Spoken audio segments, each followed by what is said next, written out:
Marcelo, comparte presentación.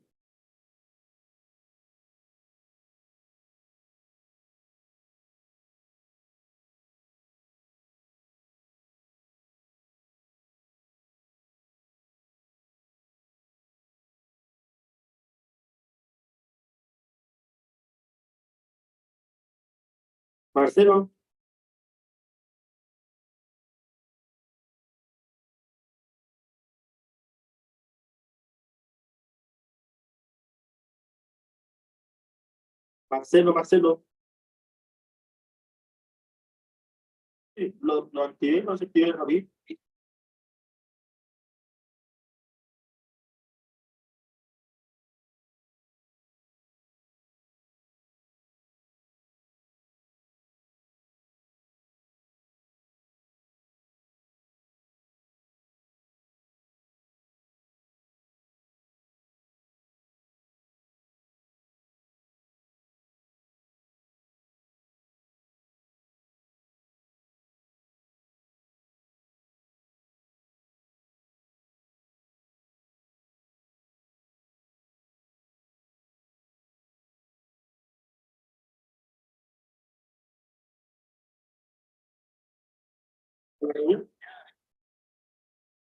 Ya.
Ahora sí, ¿se escucha?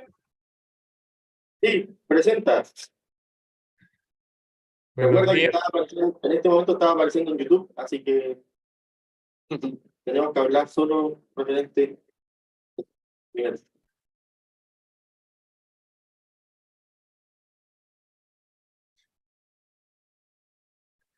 Espera. Comparte el modo presentación. Sí.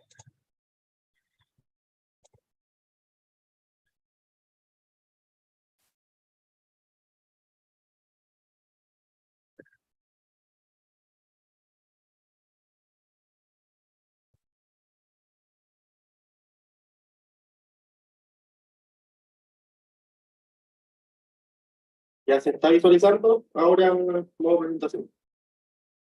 ¿Ahí? Sí, por ahí. Que ¿Cómo? corra la presentación. No se escucha. Cambia la presentación. Ah, O sea, ahí está,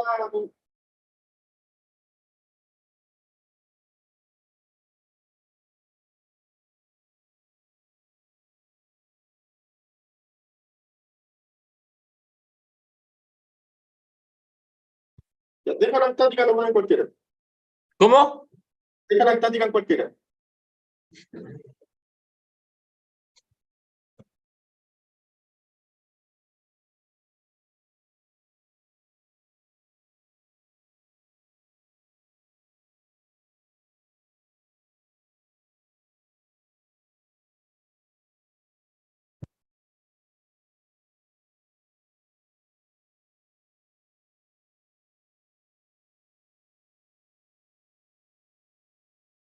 Marcelo, activa tu cámara. A ver.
Gracias, Marcelo. ¿Ya me salgo nomás? Sí. Y baja. ¿Cómo? Ven a la charla. Cuando puedas. Ya.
You are connected.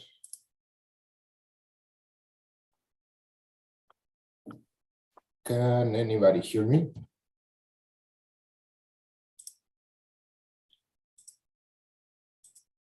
Can you hear me?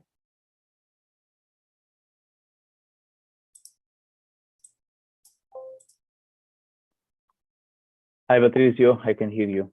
Hello. Okay, great. Thank you for that.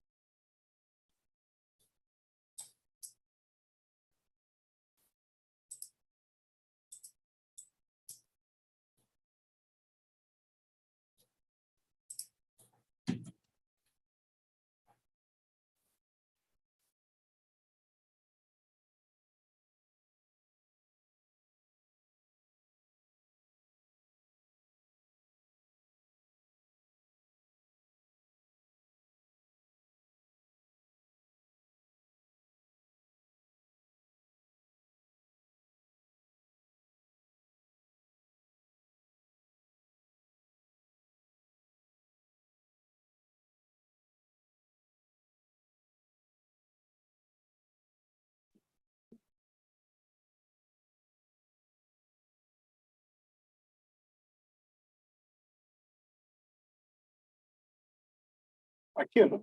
Sí. ¿Abierto el micrófono? Ahí. Hi guys, how are you? Fine, thank you, Claudio. All good? Hi, Claudio. I'm fine.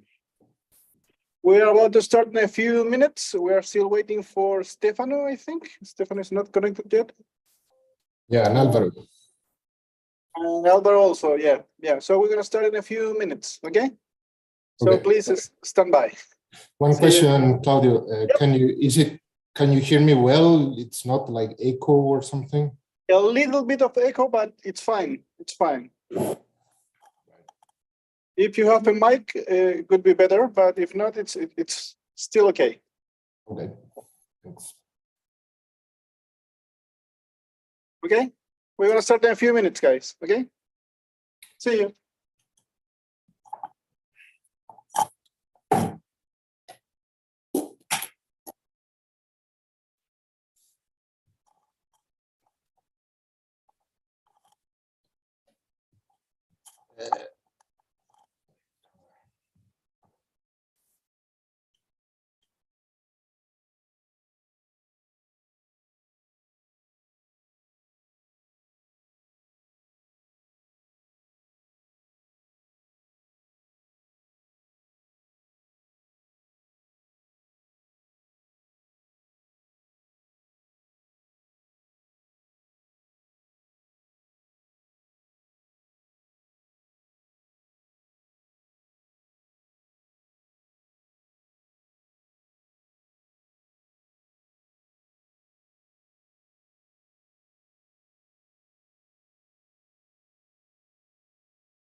Okay, there you are. Hello, everyone. Can you hear me?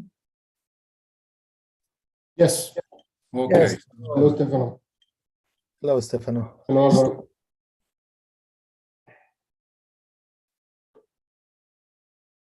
Just a second.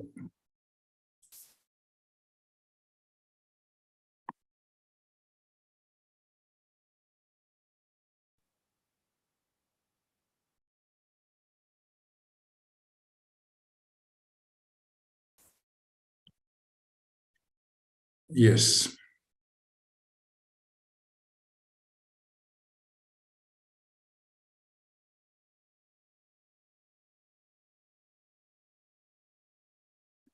Hello, everyone. There you are. Hi, guys. Just 5 minutes to start. Oh, Hi, I was Stefano. Sounds good? Hi, Claudio. No problem.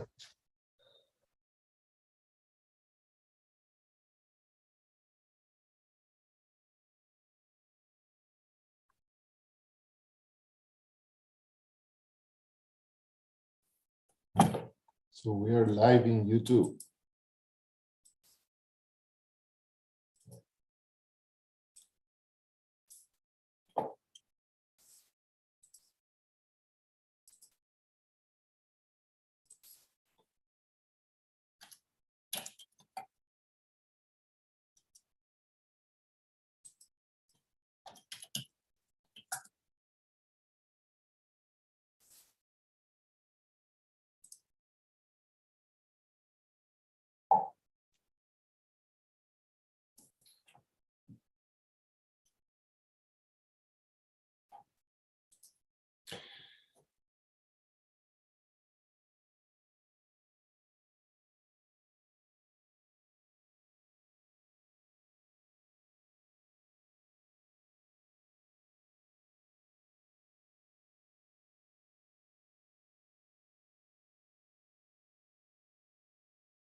Well,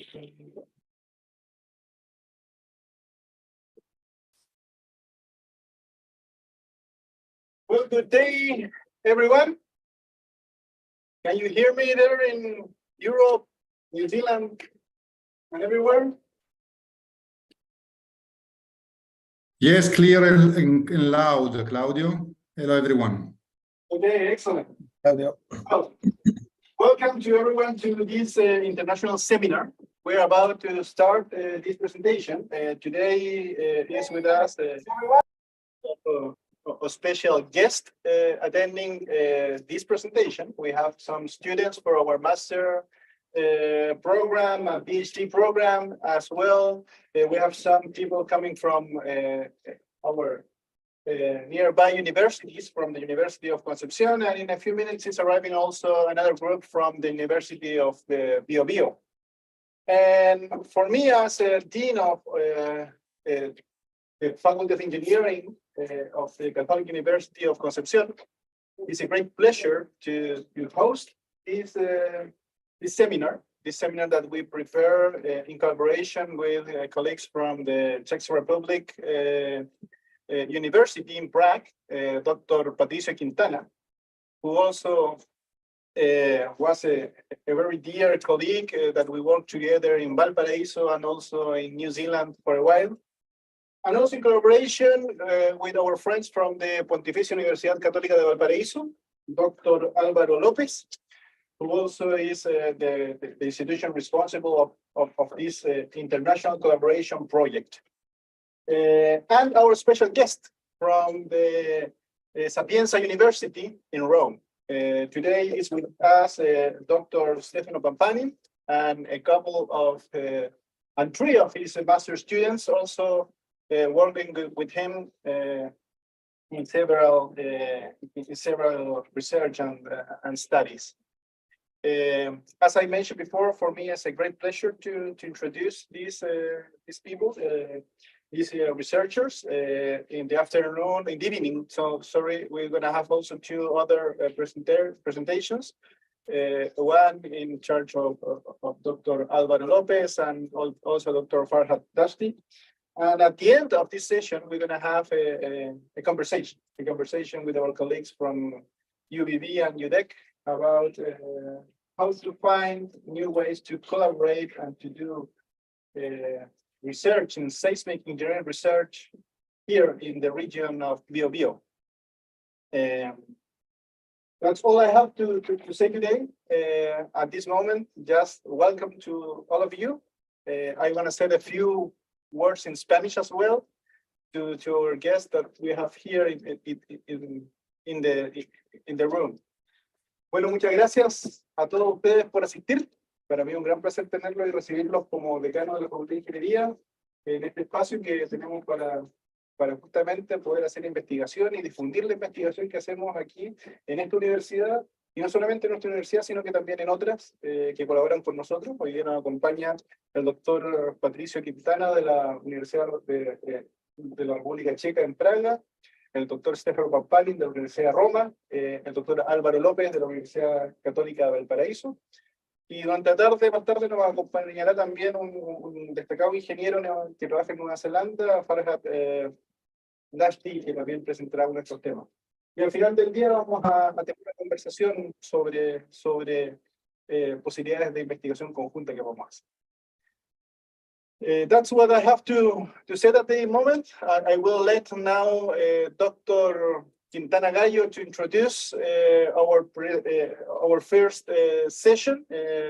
Dr. Quintana Gallo is a civil engineer from Universidad Técnica Federico Santa María in Valparaíso.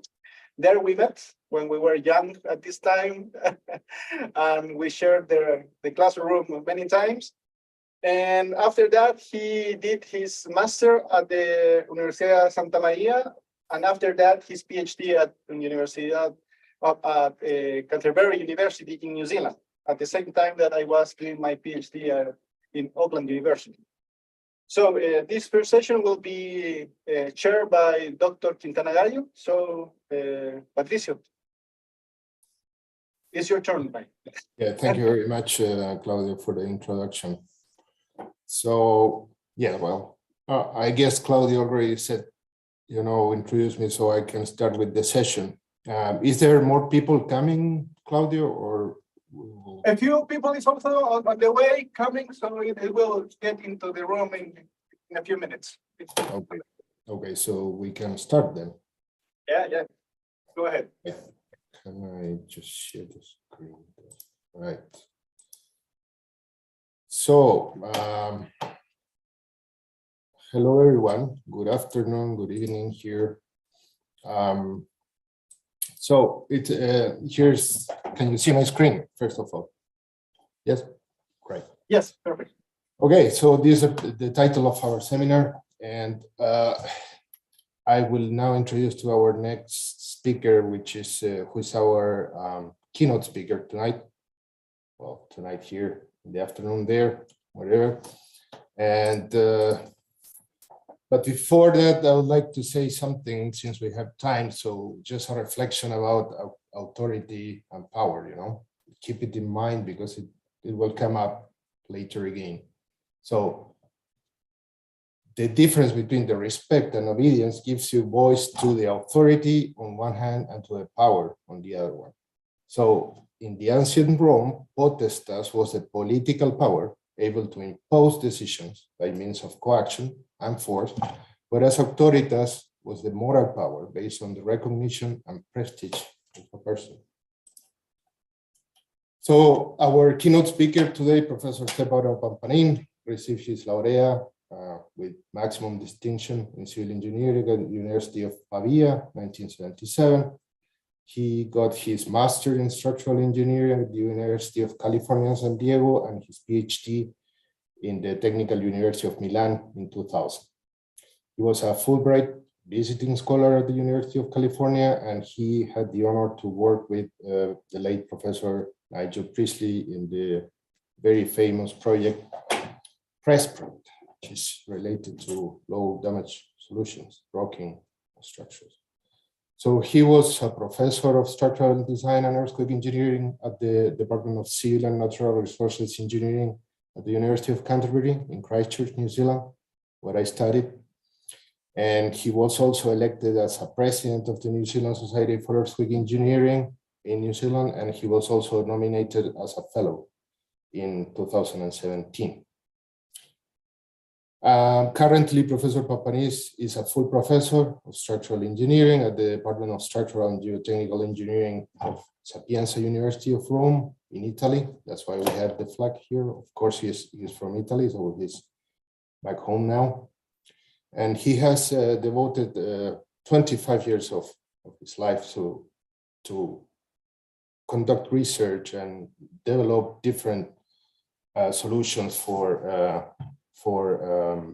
mitigating damage in earthquakes, in buildings during earthquakes. So there is a lot of effort behind all the presentation that he will give us tonight. He has been involved in several national, international code technical committees. You can see here, FIB, ACI, New Zealand, several of them. And also he has been the principal investigator and co-principal investigator of different projects, all of them summing up a total grant of 18 million New Zealand dollars since 2002, so that would be around 10 million euro or something like that. And is the author of more than 450 peer-reviewed scientific publications, 130 journal papers, which is a lot, I think. And also, I mean, I couldn't put all the list of awards here, but you have some of them. I could have also added the Stefano Pampanin Award to Stefano Pampanin, the third pro students, I remember that one. But I didn't know the year, so I didn't put it. But there are several, so it's a lot of things. And then you can see here, I will maybe use the pointer, right? So this is the PRESS project, San Diego, 1999, I think, if it is not 98. That's Stefano here. So the interstory height was 2 meters. You can see that. So that was one of the reasons here. And then, well, here, these are pictures of the lab at the University of Canterbury, 2010. Happy times, you know, there in the lab. That was the beginning of my project, my little building. And here we're with our team, Cam, Umot, that young guy is Umot, I think, Professor Andy Buchanan, and Ken Elwood here, and Stefanos here. Of course, that's a younger version of me. There that is. And finally, 2 pictures here from after the earthquake in 2011 in Christchurch. So that's where we were doing some inspections in the central business district. That's Stefano here. And we were doing our best at that time. It was probably the time where I learned the most out of earthquake engineering. And all my convictions were going a little bit down at that time. So maybe we don't know that much, but we know a little. So to conclude my presentation, the introduction, I would say that it is safe to say that our next speaker is an authority in seismic engineering. So he has the prestige and the reputation that we can respect. So Stefano, please go ahead. It's all yours. Thank you very much for joining us tonight. Thank you very much, Patricio, for the very kind introduction. I will say more about a little bit of some of the humongous amount of work that we've been doing together in New Zealand. So we don't have time to go to the details, but this is going to be part of the presentation. What we learned after so many years in the seismic engineering environment. And thank you to Claudio for organizing this seminar all together with Alvaro and the various universities that are involved. The idea started from Patricio and Claudio and Alvaro to get together a project in Chile, which you will be talking about. It's not going to be me. This collaboration project on shear walls. Chile has been ahead in designing shear walls since quite a while. Then things went strangely differently. And as you know, shear walls became thinner and thinner.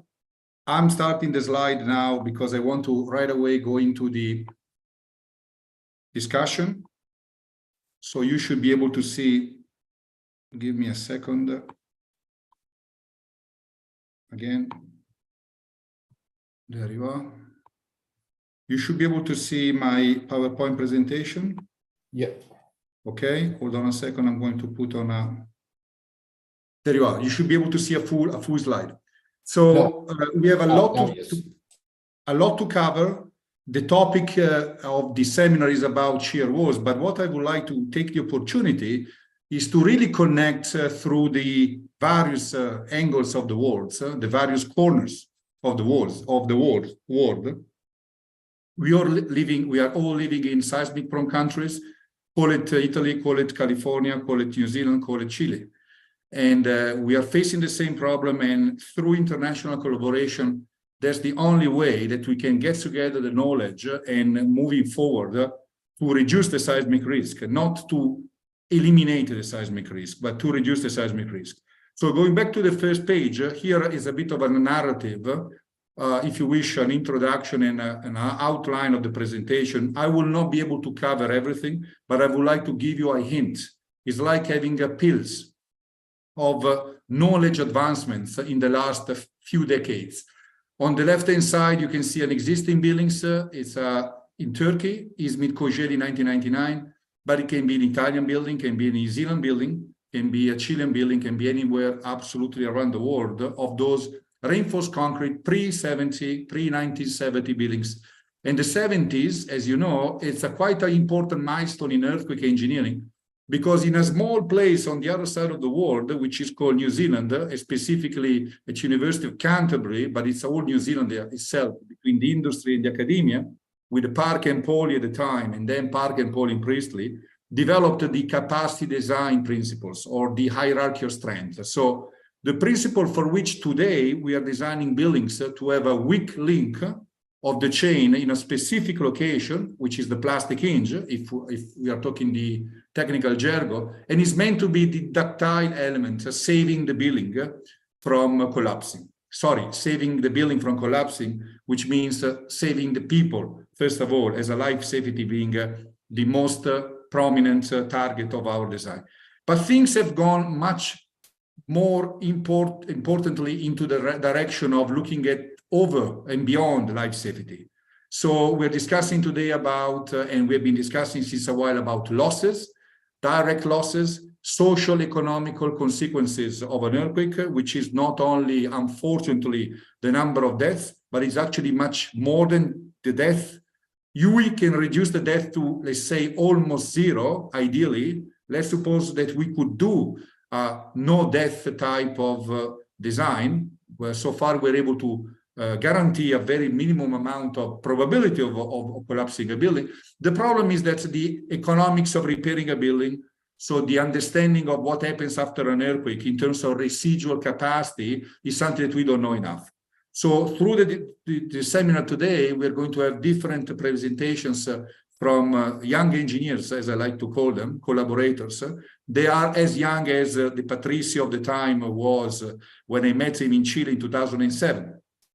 I have been invited by another Patricio Bonelli, top-notch designer and academic, and I happened to be over there for a while to introduce in Chile as much as possible, give a support on press technology, on new design, on low damage, and we had a series of seminars near Viña del Mar. That was the headquarters of where I was staying, but it was at the University of Santa Lucia, correct, Patricio, where Patricio was finishing his master degree. On what topic? Guess, shear walls, modeling shear walls. And so starting at that time, we met each other, and then, as they say, that everything became story. I will show you a much younger Patricio becoming less younger, and then developing into a major contribution that altogether the team in New Zealand managed to provide in the development of something about this. So let me go fast and quick. I will be using some of the latest knowledge learned in the New Zealand earthquake 2010-2011. By coincidence, there was a series of earthquakes affecting our three countries, let's say. I belong to two, Italy and New Zealand. Patrice and Claudio belong to two, Chile and New Zealand. If we make this triangle, we are seeing the L'Aquila earthquake 2009, the Concepcion earthquake 2010, and the New Zealand earthquake, just to make it sure that we wanted to get the worst one, 2010 and 2011 for 2 years, a sequence of earthquakes, which have changed the world in terms of thinking about earthquake engineering.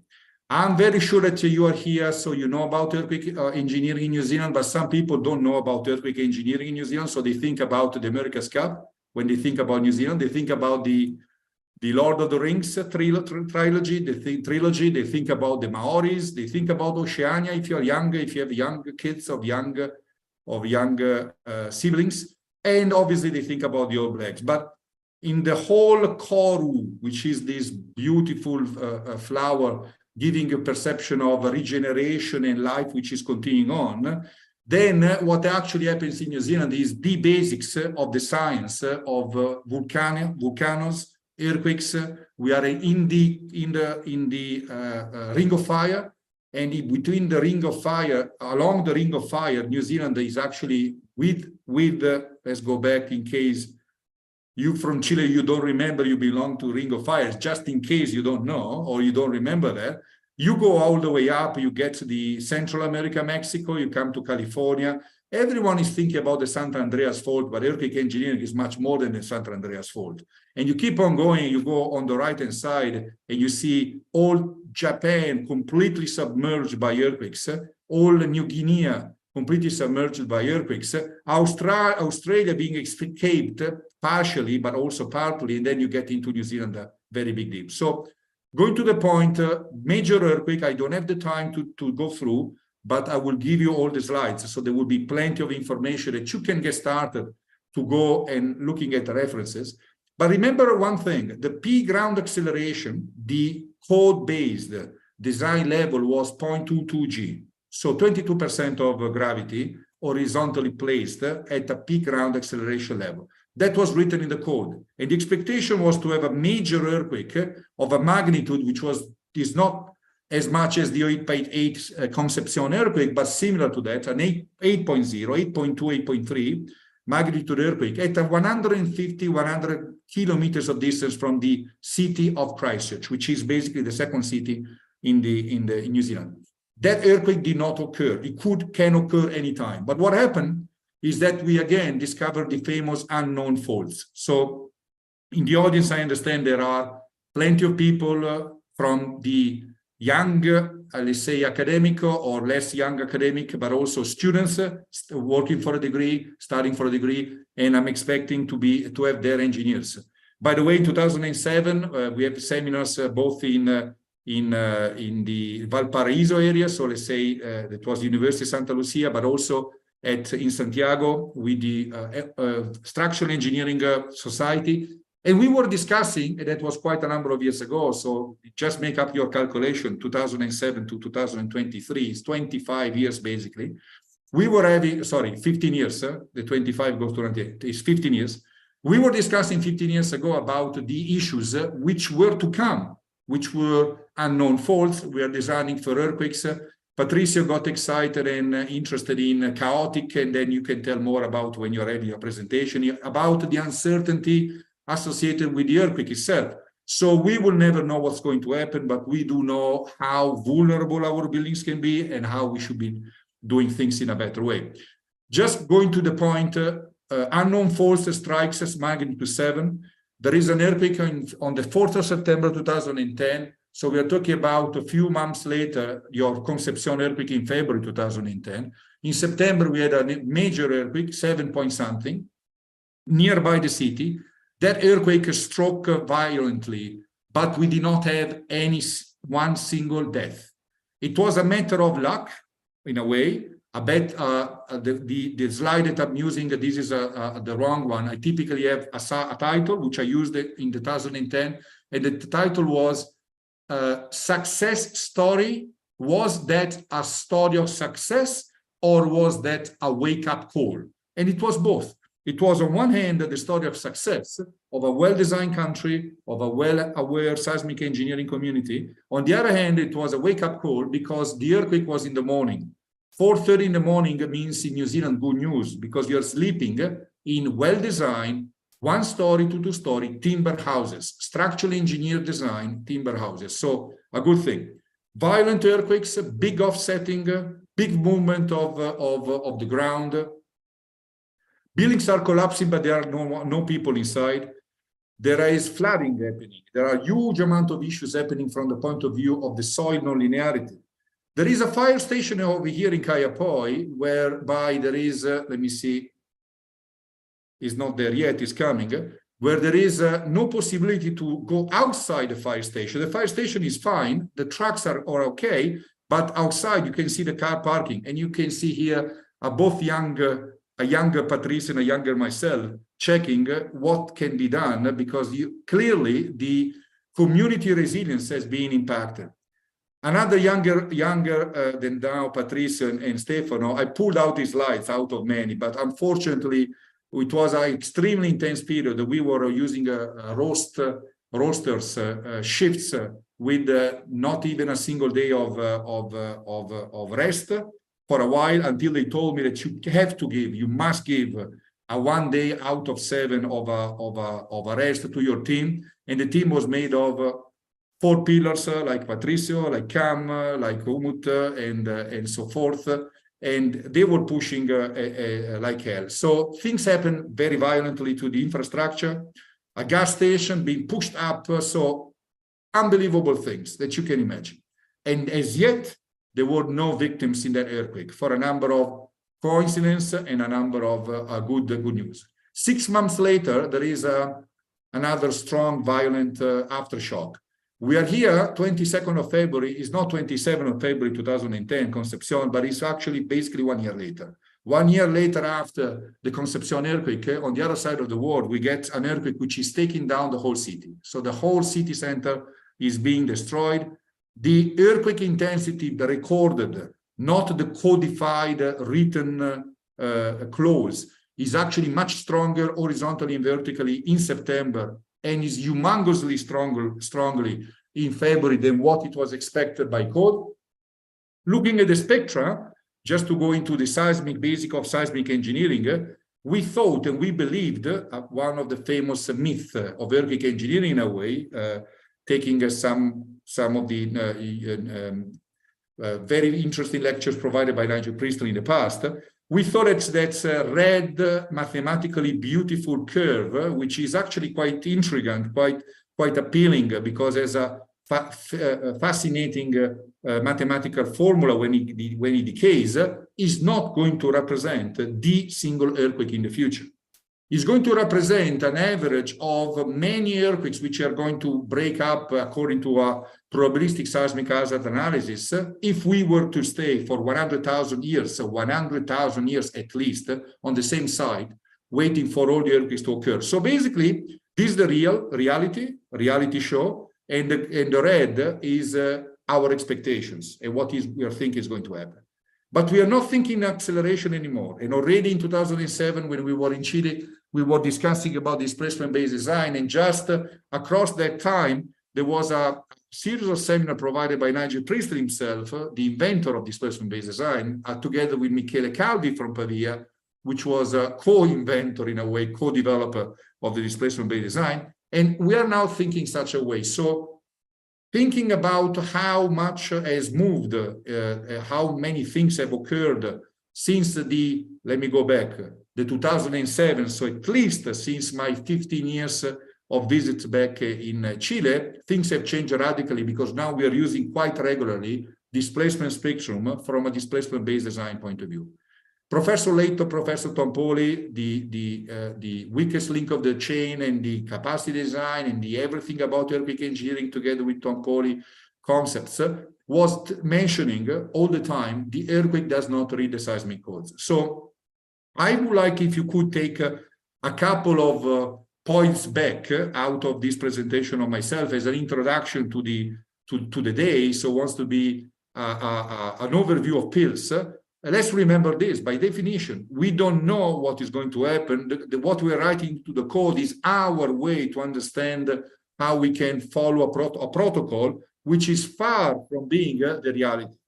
It's the best that we can do, or if you wish, is the least worse that we can do. So once we accept that, our way of attaching or attacking earthquake engineering will be completely different. We will be thinking not anymore about the coefficient to use in a bond, but we're going to think about detailing. We will not be thinking about dynamic elastic analysis, 3D seismic response of an elastic responding building, thinking that the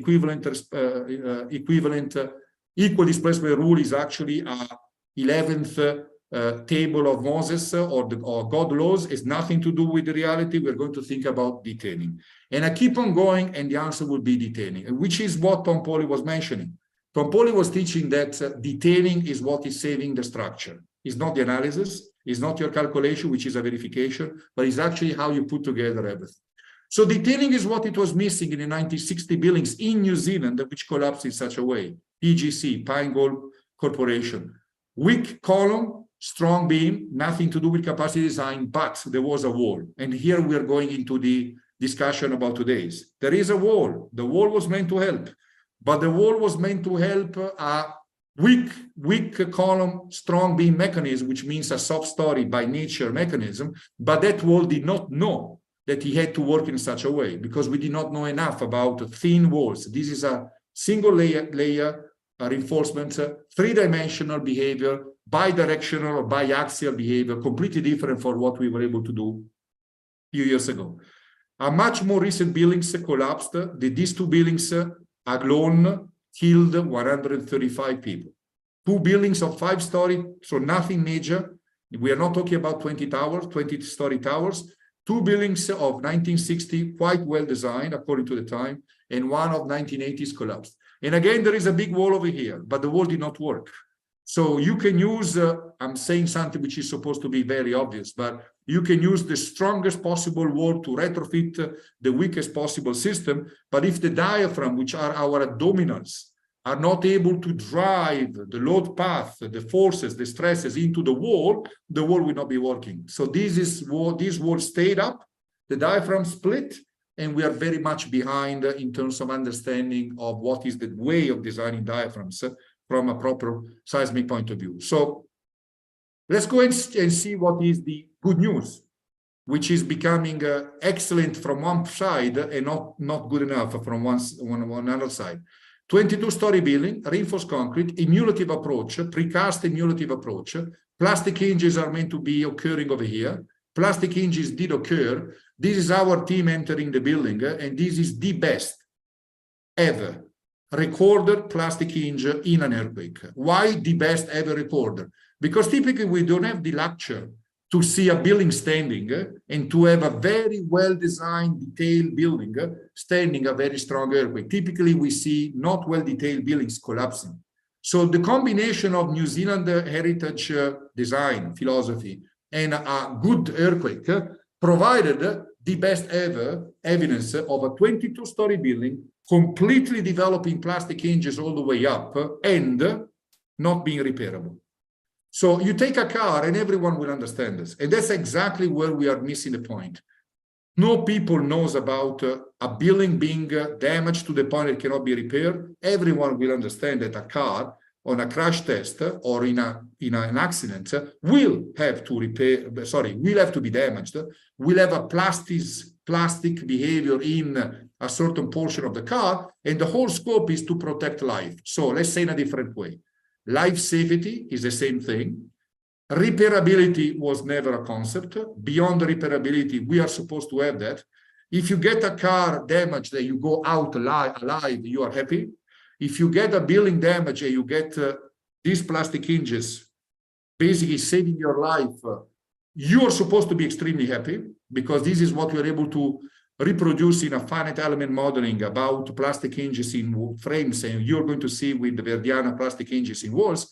Bottom line, we don't know how to repair these buildings. In 2011, the earthquake engineering community discovered that life safety was not enough. Let me say in a proper way.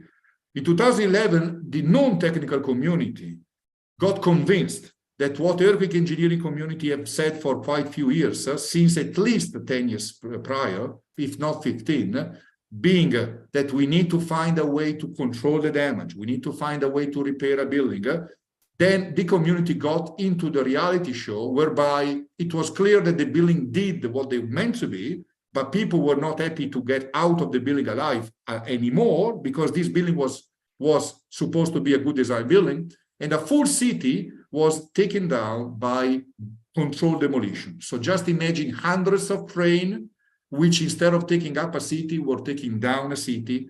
There were 185 fatalities, which is a very bad news. We can't say the good news, but let's say the statistics were suggesting that such an earthquake in a different country could have killed between 2,000 and 10 or 15,000 people.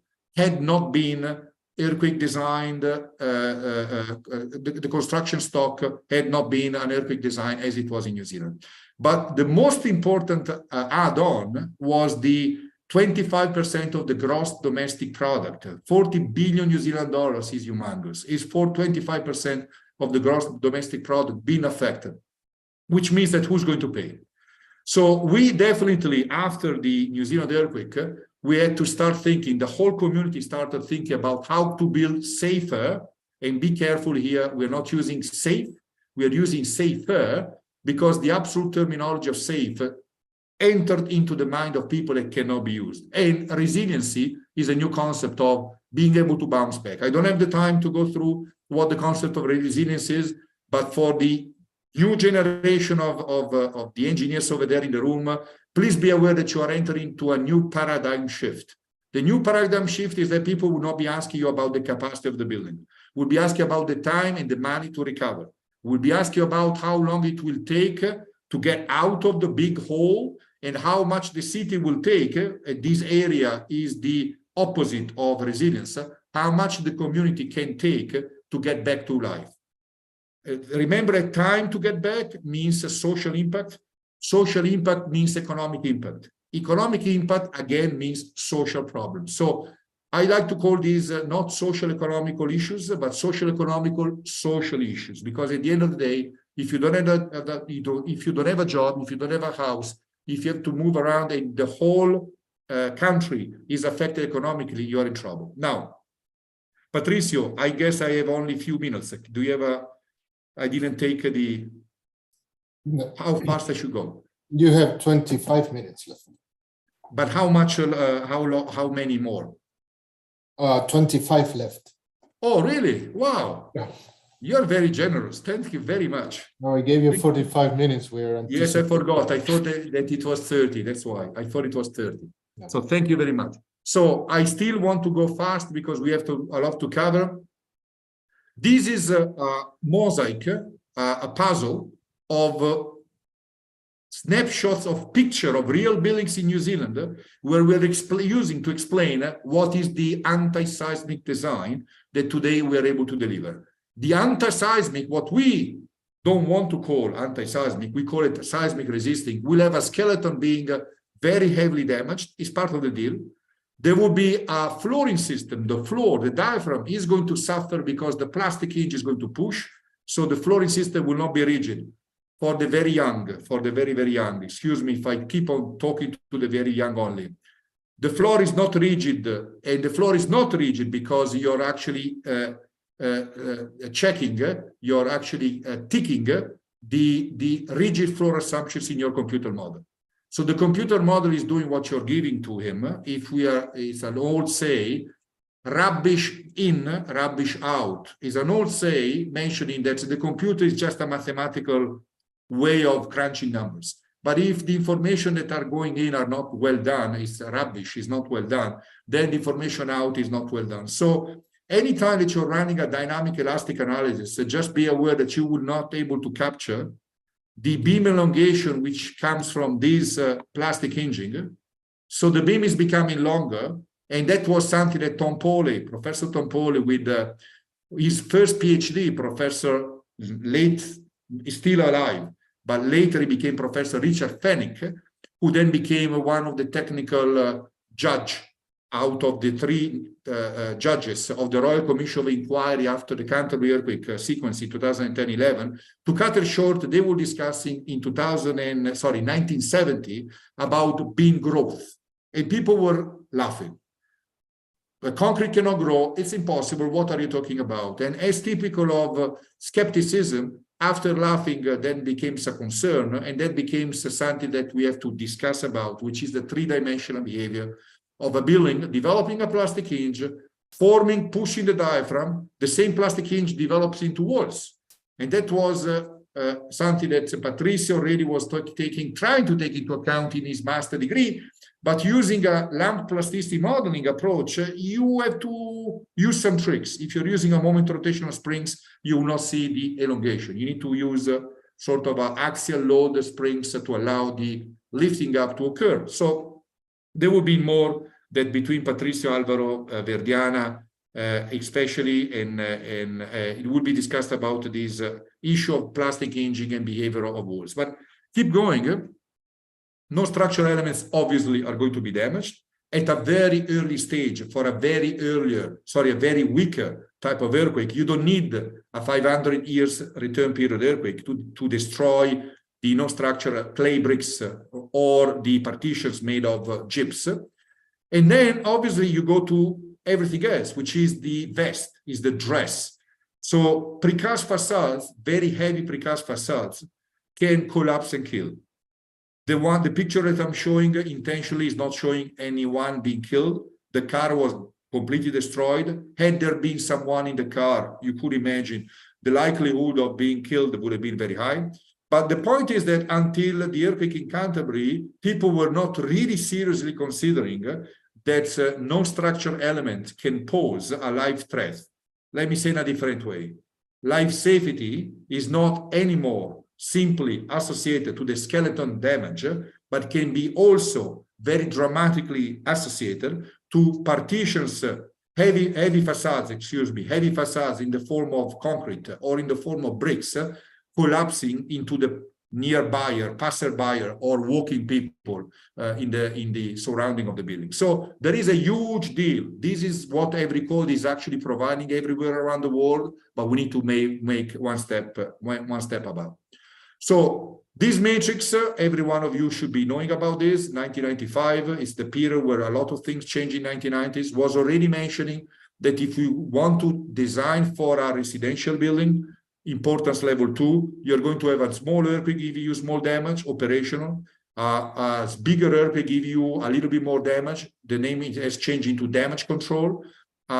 Stronger earthquake, 10% of probability of exceedance in 50 years is going to give you life safety, and the famous or unfamous maximal credible earthquake, whose name changed into maximal considered earthquake, whose name changed into don't say anything about maximal because people are going to be very upset. So just mention big earthquake, is 2% of probability of exceedance in 50 years, which is still a big number, is going to give you a near collapse. This today is going to deliver, this type of design level is going to deliver this building. This building, going back, so looks like is going to rewind, is going to deliver lack of resilience. This lack of resilience is going to deliver a city down, which means a country being down, a country being affected. So following the 2011 earthquake, 10-11 sequence in New Zealand, the next 50 years after, big revolution in earthquake engineering had to become not anymore life safety weakest link of the chain, but the next step about damage control instead of life safety alone. Luckily enough, and I will get in there, that technology already existed, and is what Patricio was mentioning. That technology had been created, invented, pioneered by Nigel Priestley and his team in the 1998 to 1999 in San Diego. So the date is correct. The press building is a 99 test. The preparation of the test was 1998. And so the test was completed in the September to 1999. So we are really talking about 25 years ago. I had in my mind the 25 goes from 1998 to 2023. So basically the irreparable, and this will be mostly Livio mentioning about repairability or lack of repairability, but starting from what is the capacity of a building after an earthquake, how many aftershocks it can take. It's quite a big deal. We did not know about that. We started this basically investigation or need for investigation in New Zealand, and we are going, and there will be probably another 10 to 20 years of work that needs to be done to catch up with the understanding of residual capacity and of a building to the level of the understanding of capacity under provided in a as built undamaged situation of a building itself. You know about this. We are discussing about a pushover nonlinear static analysis for the people, the modelers, for whoever is doing analysis. It's not anymore true that we need to use the computer model to do a pushover.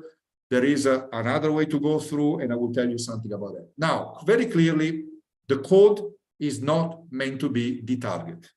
And this is something which is extremely complicated and tough to explain to non-technical people. People think that the code will provide you with a T design, while we are saying that the code will provide you with the minimum design. If you don't follow the minimum design, you go to jail, as simple as. If you don't following the minimum by law, you're going to be imprisoned because you're not respecting the basic by law. Obviously, the minimum by law is supposed to be decent. I'm not saying good. It's supposed to be decent, sufficient to what people thought being sufficient. But the corollary is that what we think being earthquake resistant from a technical point of view, people have thought we were delivering an earthquake proof. They are thinking about a bulletproof. They're thinking about shoot me as an earthquake and I will be in the building and I will be able to basically go through without any problem whatsoever. This is absolutely far from being an earthquake proof. So what we've been designing so far is not that. So what are the society expectations? The society wants us to raise the bar. They want us to design in a way such that for the equal cost, obviously, a society has a huge expectation. We don't want to design a bunker, a military bunker. We don't want to have an anti-bombs type of explosion type of city or house, but we want to have a technology which is going to allow us to design a building to stay in a repairable range for a very big level of earthquake. Let me swap completely for a second, and instead of talking about a new technology, let's go and see what can be done for the existing buildings. I'm not really swapping. I mean, from now on, the problem is the same. Existing buildings collapse. New buildings gets damaged, don't collapse. So existing buildings needs to be retrofitted, clearly and obviously, and there are plenty of them, because in your engineering life, you're going to, if you're in Chile, like in Italy, you're going to have 95% of your life engineering-wise in your own country dedicated to existing buildings. 5% of that's dedicated to new building. In New Zealand, that was the other way around. 95% was new building, 5% was existing building. After the earthquake, that 5%, half of that 5%, I'm exaggerating, has been demolished because it was not repairable. I'm exaggerating. What New Zealand created is a plan, a mandatory plan for risk reduction. That was one of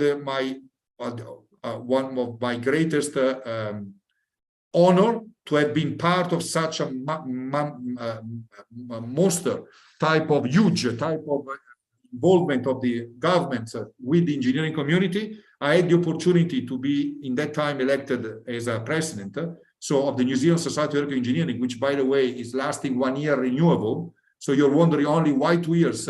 New Zealand works with the understanding of ambassadors theory, which is no more than 2 years. Otherwise, you're getting too much stuck on your chair. So it's actually a rush. 1 year you rush. If you rush, you sprint. You sprint very well. Possibly you're going to get another year of a sprint if you're not destroyed earlier on. And I can tell you, believe me, after 1 year of a sprint, you're already thinking about it. Should I continue or not? Then you get the comfort of people supporting you, or you think, okay, I'm going to get that done. But you already know that you have to pass the ball. You have to pass il testimone, I forgot the English term, to the next level up. So it's a sprint. In that sprint, there was a requirement, which was 2011 is the earthquake. Could you please change the protocol and we work on this protocol? If you know something about the New Zealand Earthquake Engineering 2006 guidelines, they were fantastic. They were absolutely a brilliant guidelines about seismic assessment, but they were not enough to reach the level that we wanted to reach, which was to have hundreds of engineers, medical doctor engineers, so with the analogy of medical doctors, being able to provide a diagnosis of a patient. The patient is obviously the building system, or the building itself, or the bridge, or whatever you think, in a way that different medical engineers would not have given a different score, a different number, a different grade to the same building. And that required a major changes. As part of this development, after the earthquake, it was not only Patricio, it was not only Cam, it was not only the Umut, it was not only the senior, they were postdoc at that time. But it was the whole team that they helped coordinating with PhD students, with master students, with visiting students, with visiting academics from all around the world that contributed to prepare this new protocol, which we are all very proud of having managed to push out. So that in 2017, quite a number of years after the earthquake, the protocol was ready, the law came up. New Zealand must, by law, have a risk reduction national plan, whereby you must assess all the buildings, apart from the timber dwellings, apart from the timber, very well-designed, safe type of buildings, if you wish, safer, but everything else needs to be mandatory assessed. If you don't reach a certain level, you're going to make, you have to make a retrofit solution. And without going to the details, there was a sort of a seismic star rating system, which was already implemented in 2006, and it was even more improved, such that you are using A, B, C, D grades in the same way that in the Anglo-Saxon system, you're giving a grade. If you don't reach 33% of the if your capacity doesn't reach 33% of the demand of the code, so if your capacity is less than a third of the spectral acceleration and spectral displacement that you need to get from a new building, then you're not legally allowed to to live in that building, and the building has to be demolished. And so you need to move up, and you can go to just above that. And in all this improvement, not to say something strange, when I'm talking about the team was the New Zealand team. So Claudio and their colleagues from the University of Auckland, they are basically two strong universities, structural engineering, were pushing as equally hard on the earthquake engineering assessment, specifically for unreinforced masonry building. Everything got together. We were really looking very much in country with the reinforced concrete buildings. In Auckland, they were contributing as much as possible to our reinforced masonry, but the committee was actually having contribution coming from everyone in the whole know-how. So it has been a really marvelous exercise. Just for your information, you go and check. I'm strongly recommending you to read and study the assessment guidelines 2017, because you're able to do a pushover by hand. And your pushover by hand will give you not superior, but complementary, and to some extent, more informative data, information, understanding, diagnosis tips about your building system than the computer model, for a simple reason. The computer model, when you do a pushover, he does exactly what you say that needs to be done. So there is no way that the computer model will see a failure mechanism if you don't model the failure mechanism, while by hand you can have the full control. Let me go fast and quick. There is a way of seismic risk rating and putting life safety into a number, so to know where I am from the point of view of life safety. What happens in this sort of a cross-fertilization? In Italy, I explained, I was having the opportunity to move back and forth in the last few years. In 2015 onwards, I took up a part-time position at Sapienza. I maintained a part-time in New Zealand, which means that for 3 years, I had the idiocy, because I'm talking about myself, I can say that, of doing 6 winters in a row. And I tell you, your brain, already strongly affected by what we had before, after winter, you go to 6, you say, I cannot do that anymore. So, but the beauty was that we were able to discuss these concept into the Italian system. The Italian system took it in, approved it, and added what we were already doing in the research environment with the Patrizio and team. We were working on losses since a while, but the whole country, the whole actually world, starting from Cornell's development in the States, was working on losses. So we were already working on the application of losses for a retrofit point of view, and that became one of the critical parameters to assign financial incentives in the Italian environment for retrofitting existing buildings. So Italy did not introduce a mandatory retrofitting scheme, but introduced a voluntary basis retrofitting schemes, whereby if you are able, or if you were able, things are changing a lot, to reach a certain level of upgrading of your building, you were being given quite a substantial refund, a tax rebate back of your investment. Now, not happy about that. Since 2015, actually earlier than that, in the European environment, we started working on integrated rehabilitation, seismic and energy efficiency. If you wish, New Zealand has been focused very much about seismic, but not as much as energy efficiency. It was so prominent to keep a building up in an earthquake. Now, energy efficiency, climate change issues are entering into New Zealand too, but a bit later, after the European approach of what we call the Green Deal and the climate change regulation, which is suggesting and enforcing to get a better level of. So there will be discussion about this, partly from definitely Simone, but also Livio has been working a lot on this. He will not be able, I don't think, Livio, will you be able to say too much about this, but there's been a huge amount of work that we've been doing as a team in Sapienza in Rome about combining energy efficiency and seismic sustainability, and looking at detailing, again, detailing, for the most common denominator, which is the common denominator of energy efficiency and seismic efficiency, if you wish, is the non-structural elements, because they are going to be partly adopted and partly affected. So I see that Patrizio is checking, and I'm checking too. What is the time frame here? 5 minutes left. Okay, thank you very much. So we have proposed a seismic risk national plan in Italy. It is going to take time to make it happen, but it's not going to be a mandatory one. Having said that, we are discussing about the possibility of proposing an integrated seismic energy efficiency, whereby while you're doing your retrofitting, you're also taking into account your energy efficiency improvement. vice versa, while you're doing your energy efficiency improvement, which is typically the reason for which people are doing something about rehabilitation, is going to be appropriate to do a seismic resistance. And that's a discussion. You click on that. If you are speaking Spanish, you can understand also the Italian discussion about a big meeting that we had with the governments in order to have this plan to be implemented. Now, let's move to the next step up.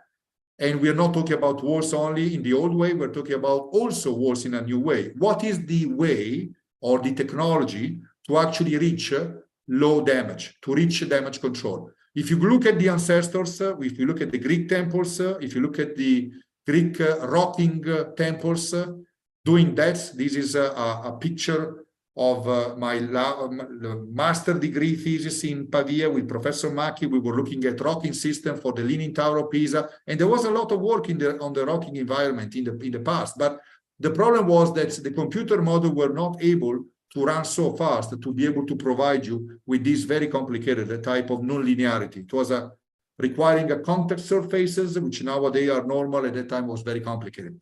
Anyway, to go to the point, I hope that you know about new technology, which is built on this concept, not intentionally, honestly. The intention was to do something else, which was to deliver precast buildings as part of a new way of doing precasting. So the press program, which Patricia mentioned, was a huge effort from the United States industry with academia, and it was meant to deliver a new solution for precast in seismic regions. The coordinator of that project was Nigel Priestley, that Nigel Priestley of the Park and Poli. Nigel Priestley himself was a young PhD student of Park and Poli, so the history obviously starts somewhere, and then got recruited in the 1980-something, 86 if I remember properly, by San Diego University of California, San Diego. They wanted to have a top-notch opportunity to try to reach the level of Berkeley, who was the golden university in earthquake engineering in the States. And in a way, what they are saying, and the other one have said, with Nigel Priestley, San Diego at that time in the 1990s, and developed a prestige which was equal to, if not superior to, Berkeley itself. Walls. These are new ways of doing walls. These are rocking walls with post-tensioning coming vertically. It's 25 years ago. Yes, it's 25 also kg ago, not only years.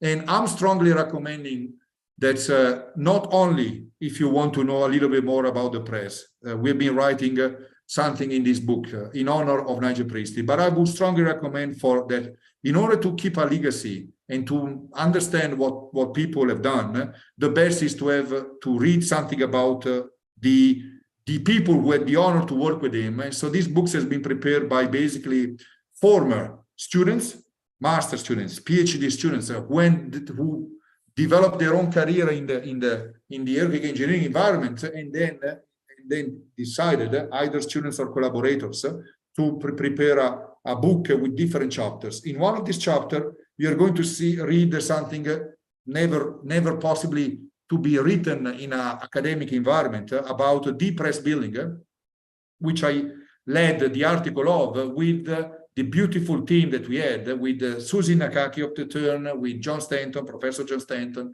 from University of Washington, Seattle, with Shiri Shitaran, who was at that time a postdoctoral fellow, and the people, Chris, who was the technician, a PhD technician. He was one of the first PhD of Frieder Seibler, the department. So you're going to read about the press 5-story building in a different way. So I'm strongly recommending to go through to get this publication, which is as cheap as €9 from the use in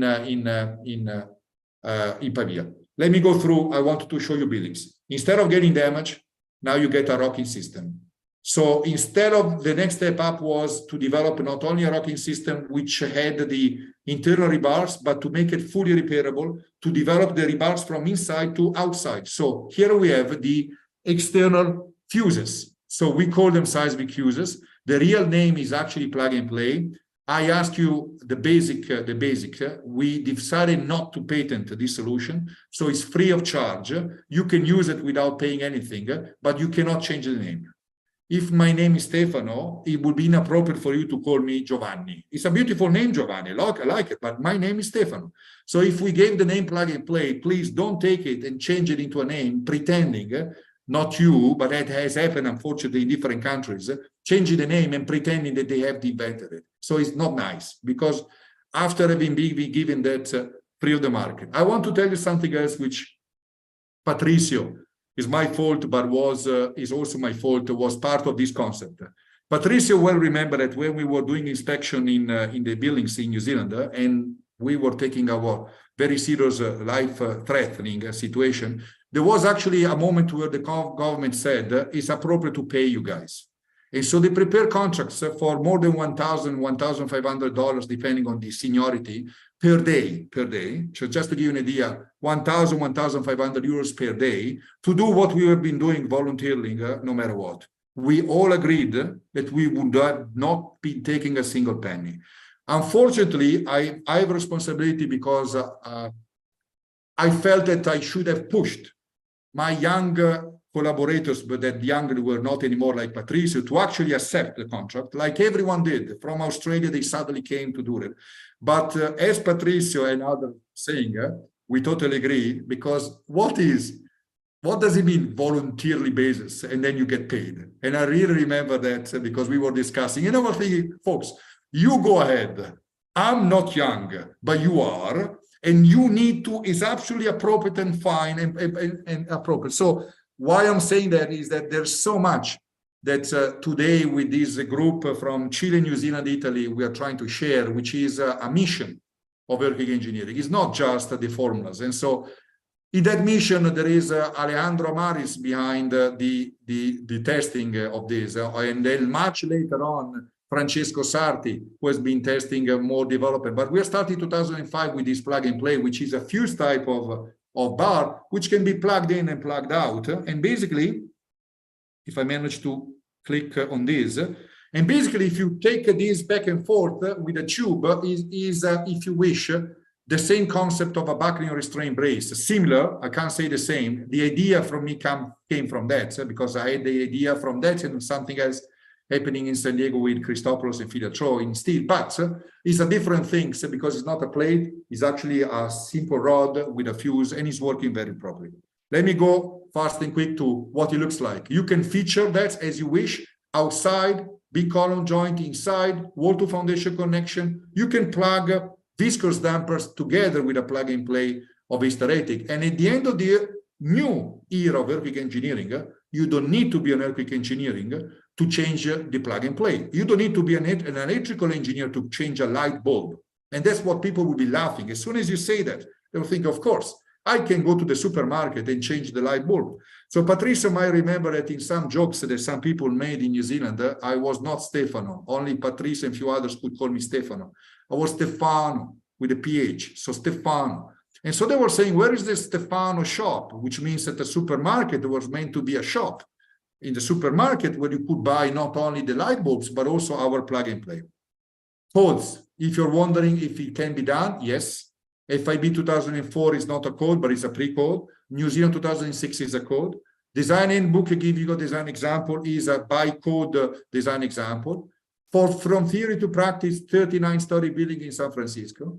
In Italy, we managed to enter into the most conservative, I can say that, the most conservative country in the world in terms of innovation in civil engineering. In civil engineering, in everything else, we are very fast. But in civil engineering, it's really low because we are very strongly found onto the Roman construction and then later on, so Argentina. I don't have Chile over here, so it's your fault, guys. Did you say Argentina, Stefano? Mendoza. This is Mendoza. Really? Oh, yeah. Okay, that's fine. No, I was just wanted to say. Just crossing the Andes. Crossing the Andes, you go over there, courtesy of Pretensados Argentinos. So Costa Rica, fantastic example of New Zealand, plug and play. That's us with the plug and play. You get them up and in. You can paint them, which becomes an architectural feature. And then these buildings went through the earthquake. So normal precasting, we're doing a press technology, so not that normal. These are the dissipators between walls. After the earthquake, it was still standing. It went to the news because people were thinking, what is that? There are buildings all around, completely down. What is that building? And they were coming, hoping that we were saying that it cost so much because it was very expensive. I had to say that it was not more expensive. We explained that. Walls into a police station that we designed in New Zealand. Look at this plug and play at the base. It's a rocking system. Christchurch being rebuilt. I'm going fast and quick. I'm finishing. The full city has to be rebuilt. There are new building low damage technologies. The whole country, all universities, all engineers have basically accepted and endorsed fully the low damage concept, to the point that there was a discussion about low damage design guidelines, but in principle, it's already happening. Concrete, steel, timber, concrete steel. The whole materials are very much entering into new systems. So I'm finishing with an example of a beautiful building, which is one of the latest that we have been helping in the design with, is the Tauranga Library, is the new library reconstruction, is a new design in Christchurch, is using walls. Fantastic architecture inside. These are an atrium. Atrium means hall. So means no space to add the walls. So you have a big hall, you need to take account for everything. So a beautiful interior space, and you can see here the structural systems. So we've been looking at all different options, and the best at the end we proposed and we developed and we detailed the design and we followed the construction was a rocking system in the staircases using precast walls with corner seismic dissipators in the form of U-shaped flexural plates. These walls are humongous, are so big, 140 tons each, 140 tons each, with detailing, I don't want to go there, which they could not be, obviously, precasted and transported. So they were casted on site to minimize the amount of joint. They were casted as a full wall and erected using 2 crane lift to be able to erect these walls. So something unbelievably big that had to use cranes coming. I don't remember if it was from the US. I think it was from the US. And these are the walls. So it's the new generation topic of today, shear walls, design, modeling, experimental, testing, but it's all in the new paradigm shift of low damage to able to deliver you rocking systems with low damage technology and so forth. I'm finishing without able to show you. If you please go and through the slides, you're going to see new development of, these are still Canterbury University, while Patricia was testing a pre-70 buildings. We had different projects. We were testing a rocking system, which is showing the rocking itself with the facade. And that's what I was telling you, that New Zealand changed completely the culture. We are in 2017. The title of the conference is Society for Earthquake Engineering, title Next Generation of Low Damage and Resilient Structures. I had the pleasure to have a keynote speech within. You can go and click and you can see different topics. These are Alessandro Palermo talking about bridges and so forth. And there would be the beautiful things was that engineers, we're talking about top engineers, but the engineers were presenting their own work. And from an engineer in New Zealand and for a public person in New Zealand, low damage is normal, like it would be normal to do something else. The team in New Zealand, the team in Pavia, the team around the world, we got together to work through the young people. Here is Simone Bianchi specifically, now in Delft, Jonathan Ciurlanti. They did their own PhD, preparing, developing, and testing in the University of Lisbon laboratory, a full test of a 2-story building combining low damage concrete and timber. You can find, I don't have the time over here to go through excuse me, because it's not going to work properly. I lost, hold on a second, because I need to get to the presentation things. So if you go to there is a link over here to the, excuse me. There's a link of YouTube. You're going to see the full testing, the full construction sequence of a demountable building, which can be mounted back and can be tested under big earthquake things. So now finishing slide 3. The novelty is what is the next step up. I told you that 25 years are a lot of time since San Diego.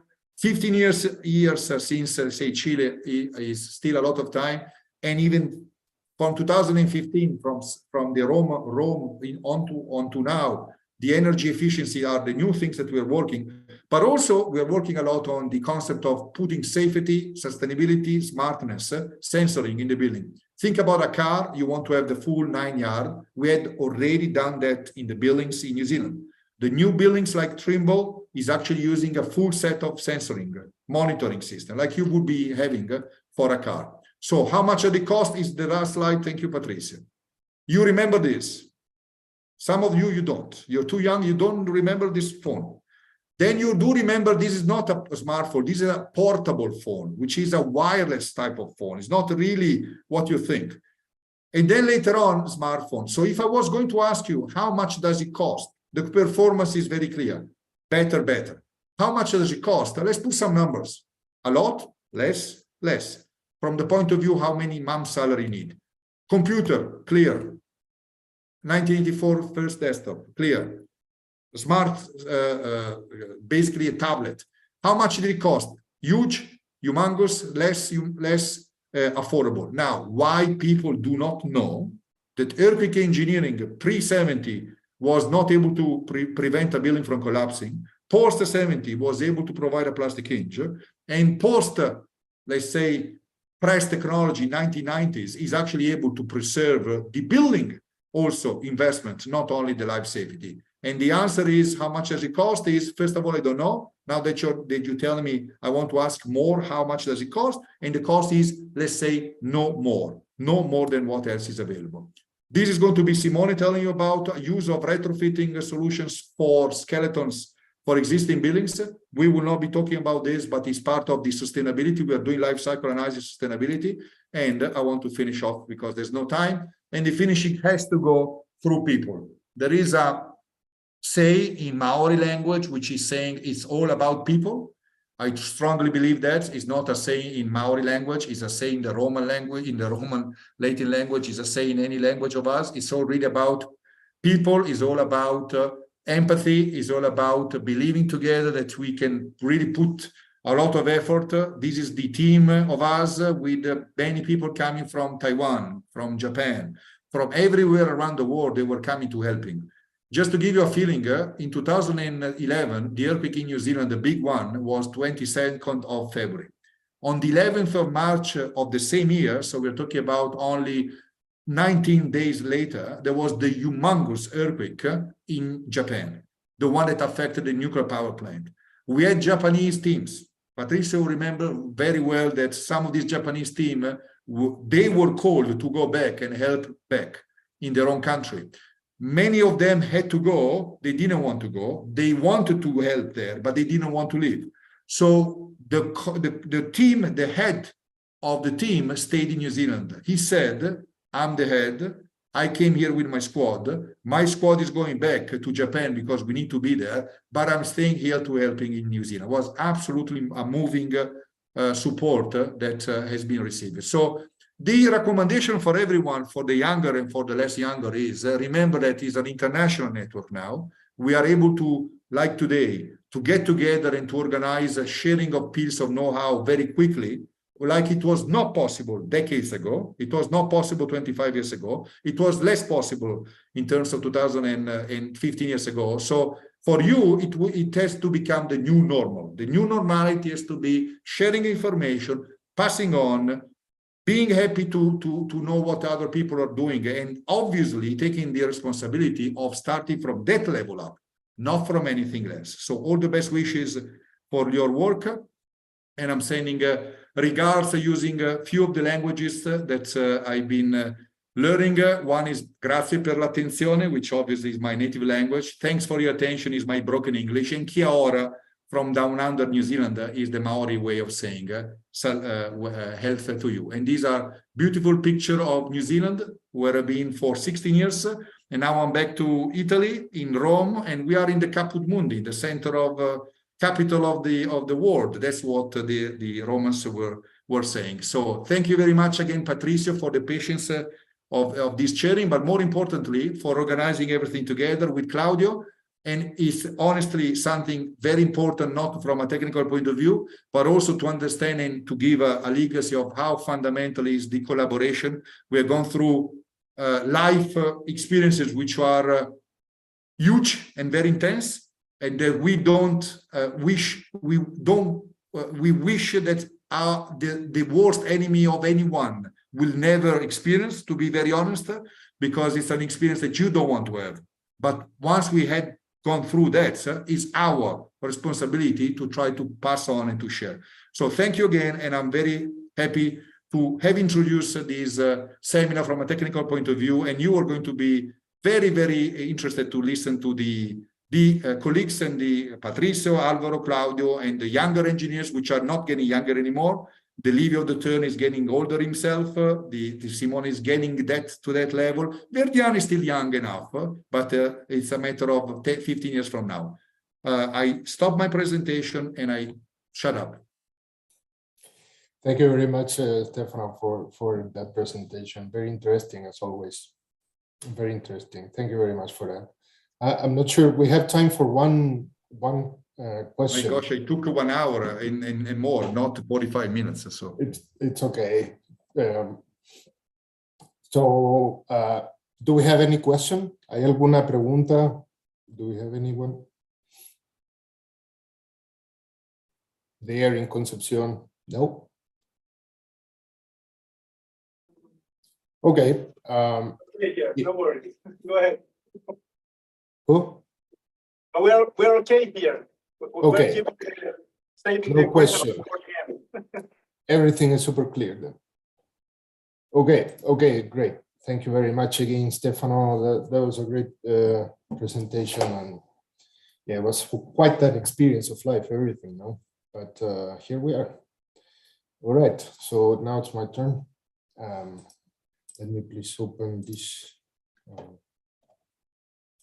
still have this presentation. Well, let me introduce you, Patricio. just Okay, in a few minutes. Bueno, Patricio es ingeniero civil de la Universidad Técnica Federico Santa María. Hizo su doctorado en la Universidad de Canterbury en Nueva Zelanda. Nos conocimos en la Universidad Santa María, en la sala y en los patios, queriendo ser ingenieros en su momento, y lo logramos, y después nos encontramos nuevamente en Nueva Zelanda haciendo el doctorado. Y desde ese entonces hemos intentado buscar maneras de seguir colaborando en nuestras perspectivas. Y hoy día Patricio nos va a presentar el diseño conceptual de los experimentos que ustedes han estado viendo que se construyeron aquí en el muro de reacción, que son un par de muros que estamos a punto de ensayar prontamente. Y el título de su presentación es System Effect in Reinforced Concrete Walls, Conceptual Background and an Overview of the Upcoming Experiments. So, Patricio. Yep. Go ahead, mate. I'm not muted. Okay, that's a miracle. All right, thank you very much for that kind introduction, Claudio. So yes, this is the title of my presentation, but first I would like to thank Claudio and Alvaro for all the support you have given me. Alvaro, I see you there, and Claudio there. It's been really important for me to count with you. I'm not working in Chile anymore, and if I wouldn't have had you, it would have been a different story. So besides thanking the international partner, international friends, and having the opportunity of presenting with my former supervisor and everything is a very, very nice opportunity here. So thank you very much, guys. Okay, so one thing is that everything is in English. Maybe some people won't let, I'm sorry, but I put something in Czech too, because now I'm living in Prague. So I have to present this here too. So some things are here. If it's not an easy language, I can tell you that, but anyway. So I'm working now, I'm a postdoctoral fellow again. I was an academic in Chile for a while. Now I realize that I like more research than teaching, so I'm here. But I like teaching too, but I think research is, pure research could be good for a while. So going to the business here, we're going to talk more on the conceptual background than on the experiment itself, obviously, because we don't have any results yet, but I will show you how we got there. So to start with, this is a picture of our faculty here. So this is the Faculty of Civil Engineering, the whole thing. That's the library there. That's architecture somewhere there, and then Faculty of Mechanical, Electrical, and everything. That is the library, so Knihovna, and that is the bar of the library, which is a very good thing. You know, I'm crossing, go to the library, you can go step on the bar for a while, have one beer or 10 or 2, and then, you know, you study good. So it's another picture of our faculty. Those are some students. There's a gathering of a professor there with her students, more students there. That's another picture of the library. And of course, why I'm saying this, because if you're interested, skilled, motivated, responsible, team-oriented, humble, self-disciplined, and especially the holder of solid ethical principles. So you're a good person in general, please contact us and you could be eligible for conducting any postgraduate studies here at the Czech Technical University, which is České Vysoké učení technické v Praze. So you can contact Professor František Wald and myself, and we can start a conversation about that. So this is a beautiful picture of beautiful Prague. I mean, it's so easy to find picture of this city, you know, just put Prague and you get this. And just to invite some of you, if you want to come here, also the beer is great. You know, the Czech beer is so good. I see Simone laughing, and Lydia too, maybe you have tried it. Anyway, it doesn't give you hangover, you know, that's what they told me. So it's up to you. It's up to you if you want to apply to ČVUT, so Czech Technical University, for a degree, and check out the lifestyle in Prague, Bohemia, and the Czech Republic. So you're kindly invited. That's the email there, františek.wald, and myself. I use a second surname just for simplicity, you know. I don't want, I think it's better. So conceptual background, we'll go first with this, having this in mind, you know. Just when I thought I was out, they pulled me back in. It's like just when I thought I had the formulation, the code provision, no, there is another earthquake and something, and you get inside the new loop of testing things and doing more research and that stuff. So for example, this is a shake table test of my PhD project, also supervised by Stefano and Professor Latholkar, who was also very important. And we tried a Chilean record, you know, sorry, Chilean record sounds weird, but one ground motion recorded during the 2010 Chilean earthquake. We used it in this very brittle structure, and we found out some interesting things, you know. For example, that the failure, well, it was hoped, you know, to have the failure in the joints was the weakest part, you know, also some damage in the columns, etc. But we didn't expect to have this, which is some kind of resonance. So we were expecting, or not we, but somebody could have been expecting and saying, you know, we have this formulation, that's our formulation, we have it is 1.33, and this is this, and this is that, and we will get some sort of prediction of the top story drift, like we do in our code in Chile. No? So we're using a record from Chile in a real table, a shake table, having measured the period of the building, and we have an error of 300%. So I don't think that's correct. You know, it's like you're failing by a factor of 4. You know, and I remember I presented this somewhere in Chile, and people was like, "Oh no, because that building doesn't comply with the Chilean requirement number, blah blah blah." I say, I mean, it wasn't really a great question, but it's okay. So some philosophical issues very quickly. I cannot take it. They will kick me out of the university anyway in 20 minutes, so it's fine.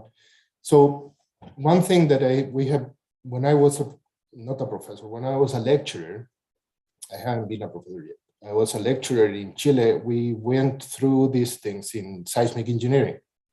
So we had, I'm not sure if one of the guys is around here today or maybe listening YouTube, but you know, they had to read Popper, you know, not conjectures and refutation. It was a very, very long book, but we had a paper, so we had, you know, to think about this thing.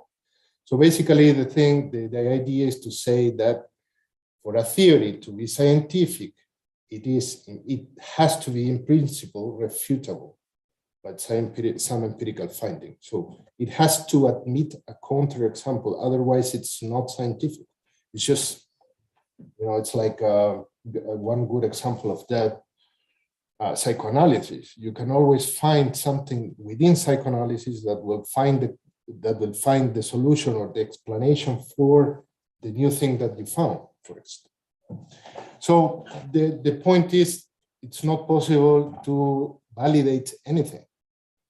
If you are telling me this is infallible, so it cannot fail, then it's not scientific. So that's a big problem. So a mathematical model, deterministic or probabilistic, or a framework doing seismic engineering, a formula, whatever, a technique, it cannot be conclusively validated by means of empirical data. I'm not talking about numerical, it's just experiments. It's always open to criticism and corrigible.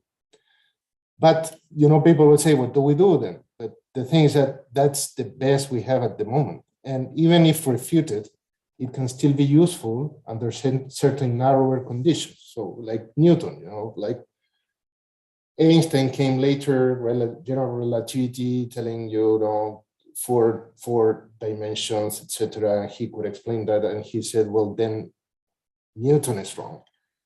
But you can prove that my theory is wrong if you find that the light is not curving when it's going through near the Earth, because it's so massive that it's going to curve the space. But anyway, this is more complicated, but this is philosophy. This is where I got, like, you know, after the earthquake, in my mind, it was only chaos, everything is chaos. You know, I started to read a lot of things, read many books about it. But then I got to mathematics, no explanation. And then I got to philosophy. And then there are these things like they are proving you with equations here, with theorems. I took the time to do all of this. And it is in a paper, obviously, from Popper, Karl Popper, and David Miller in Nature. But this is the key. It's like the probability of a hypothesis to be validated by a given evidence, which is deductible from here, given that we know E is smaller than the probability of H being validated by E. So if you have E, the probability of being validated is less than if you don't have it. And that's striking. It's a huge problem. So basically telling you why it doesn't work like this. Another thing I got into was fiction, because I said, you know, there is some things are a little bit wrong here, or are at odds, and saying, you know, like this looks like funny to me, it's well established and people take it for granted, but let's say, for example, an acceleration spectrum, for instance. You know. But I found this paper very interesting, so, which is the ontology of theoretical modeling. So models understood as make-believe, and that's that's something in art, in representation, in theory of arts by Walton, who proposed that actually like fiction in art would be like a game of make-believe. So people will, you make the other ones believe what you're telling them, and they play the game that they believe it, and then the interaction starts. So the descriptions and theoretical laws we write, well, scientists and engineers write down when they model a system are often false of the reality, you know? And yet we commonly talk as if they were objects that satisfy the assumptions, as if they may learn from them. So that's the typical example was the bouncing spring. So the thing that we use for the first mode, you know, that little trailer lollipop, whatever, they had the same exact example. And they said in this paper, Mr. Thun said that just like the props act or the function, you know, the representations in art are the props, which are assumed properties, which we assume that are real, work in art. We do the same in physics modeling. You know, models are just props. So in physical modeling, for example, the prop is a physical object, such as the scale model of a building, like the one that I showed you before. Or in theoretical modeling, we are looking at the bouncing spring. So what is the prop? Is the equation of motion. So we have a representation, we say, okay, first degree of, or 1 degree of freedom, single degree of freedom system. We had this equation of motion. Firstly, we assume viscous damping, which is a big assumption, etc. And we take it for granted, we believe, and we could say that we know our models are wrong, like the acceleration spectrum, for example, but we play the game of make believe under some props that are accepted, regardless of being true or not, but we learn from them and we use it. So having said that, just like to address the one issue, the assumption that we can actually design or understand or even test reinforced concrete walls, parts of a structural system, like individually independent walls. And actually it's something that we can answer and say, no, we will see in a while that it's not possible. So the premise is that shear happens. We have shear failures. That's a clear one in Concepcion 2010. Maybe some of the students there, if they're still there, they may have seen this before. So the problem is that we saw that there was shear failure in some of the shorter walls, like this one, right? Number 5 here, and then number 4 here. So these are smaller walls, shorter walls, part of a building that has several other stiffer and more resistant walls. Same here. That is the little one here, LW4. No, that's that one, and they also got damaged. So one could say, if they are so slender, why are they suffering this type of damage? You know, because they wouldn't develop the flexural capacity. So in 1998, this paper from Poli and Restrepo, they had this system of 4 walls of different length, but they were just joined by the top of it, apparently. So they were saying, okay, if we have the pushover curve of each of them, and then we sum them up, we'll get the pushover curve of the whole system. And maybe that's true for if we use just one connection between the walls, but not if we use more. So what we saw in our paper with Farhat Dashti and other collaborators was that there was actually this, what we call the system effect.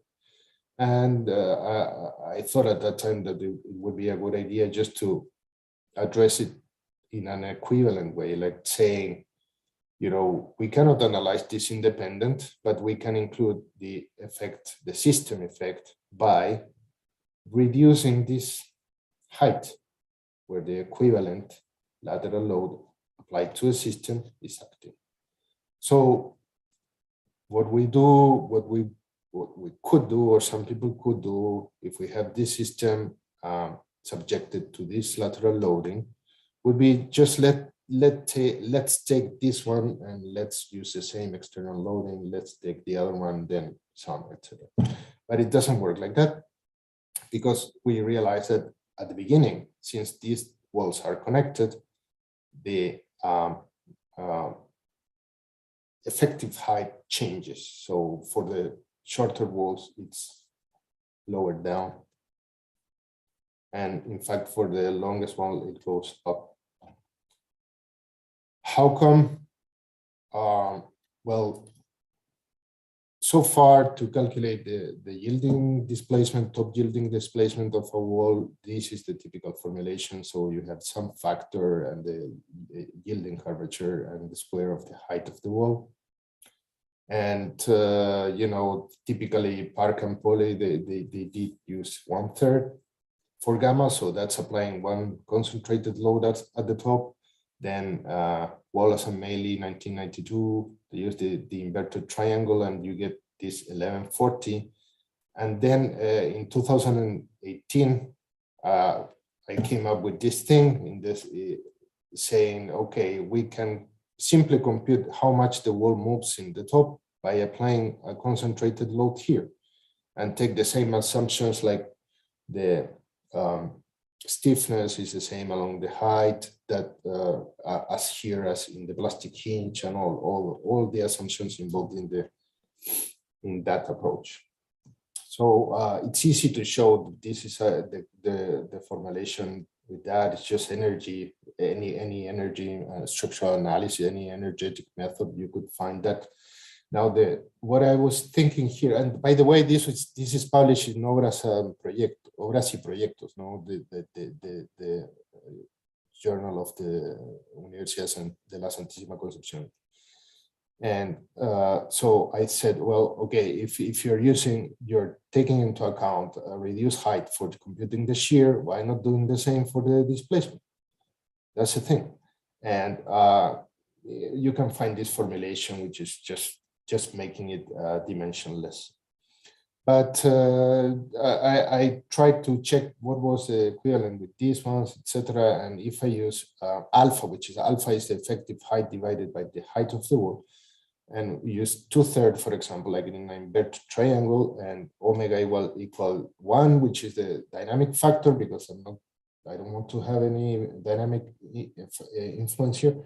It's 7/27, so it's 0.26, pretty much 0.275, like the exact solution. So it was working decently, but there was nothing to back it up. It was just a conjecture. You came up with this formula, throw it there, get lucky to get published, and then wait until the time came. So I thought, why not using the same concept for the system effect we found, which by the way was found before in the literature by other researchers, but they didn't focus on the displacement. They didn't see that the yielding displacement is changing. So I proposed these analytical formulations of nothing major. You know, you have the moment curvature relationship at the bottom of the wall, and then this would be the shear displacement formulation that would describe the Puchol curve of the wall, taking into account the system effect. So first of all, the cracking displacement is this one. So we have the cracking curvature there. I have to speed up. That is the yielding one. And here we have a factor of lambda, which is, I will explain in a second. And that is the formulation. You can find it in our paper. I'll pass on this as well. So we have this lambda, which was actually coming from a mistake. So in the reality, we can take it as 1. It should be taken as 1. But in the paper, we thought that we had an error in the displacement with the finite element model. And we found that that 0.6 was not necessary. So in the following, I'm gonna show just the corrected results. We'll send the errata as soon as possible. But before, this would inspire all these things. You know, we have this unthinkable things happening somewhere in Chile, and we found this at Patricio Bonelli's office, and we started with this problem. So we took this example, 4 walls, 400 millimeters, 300, 200, and 110 centimeters. We did different numerical modeling, so Lampert, finite element, and strut and tie.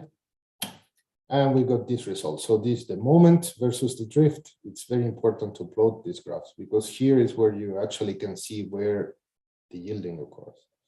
So this is the independent case, walls, the longest wall to the shortest one. And this is the system case. And you can see that they are different. This is for the macromole with bilinear rule, three linear rule, strut and tie, and finite element modeling. And you can see the graphs are different, but not so much because the moment is a fixed variable of the problem, fixed parameter. You know, you cannot get more resistance, flexural resistance than what you have at the base. But the shear is different. So here's the shear.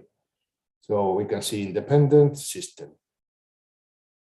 And it changes depending on the approach. Of course, we trust more the finite element model than the other ones, but you can see that there is a huge difference between the bilinear model, for example, Takira, used everywhere, and this one, which is Diana, finite element model, done by Farhad Dashti, who will present later.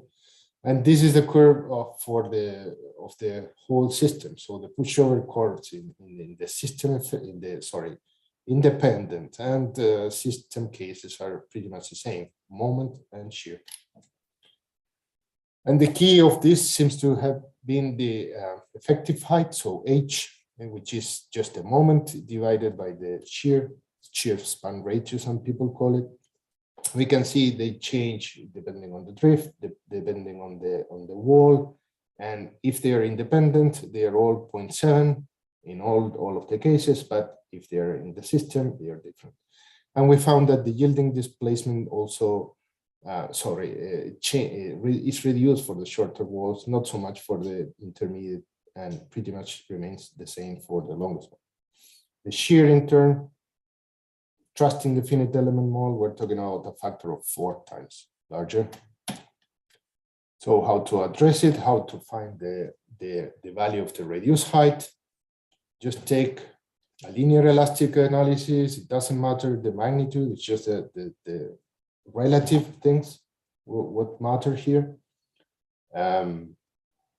So you can find what would be the effective height. So just take the moment divided by the shear at the base with, again, doesn't matter the magnitude. And we got this one.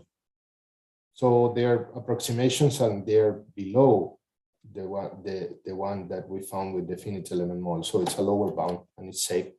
This is the prediction of the curves obtained with the finite element model. So moment and shear, and we can see that it's quite decent. It's quite, I think it's a good approximation just of the shear versus displacement. You know, at least it's conservative. That's no big news because it's just capacity design, but the shift of the yielding displacement, that's different. And also having this trilinear curve also helps getting a better representation.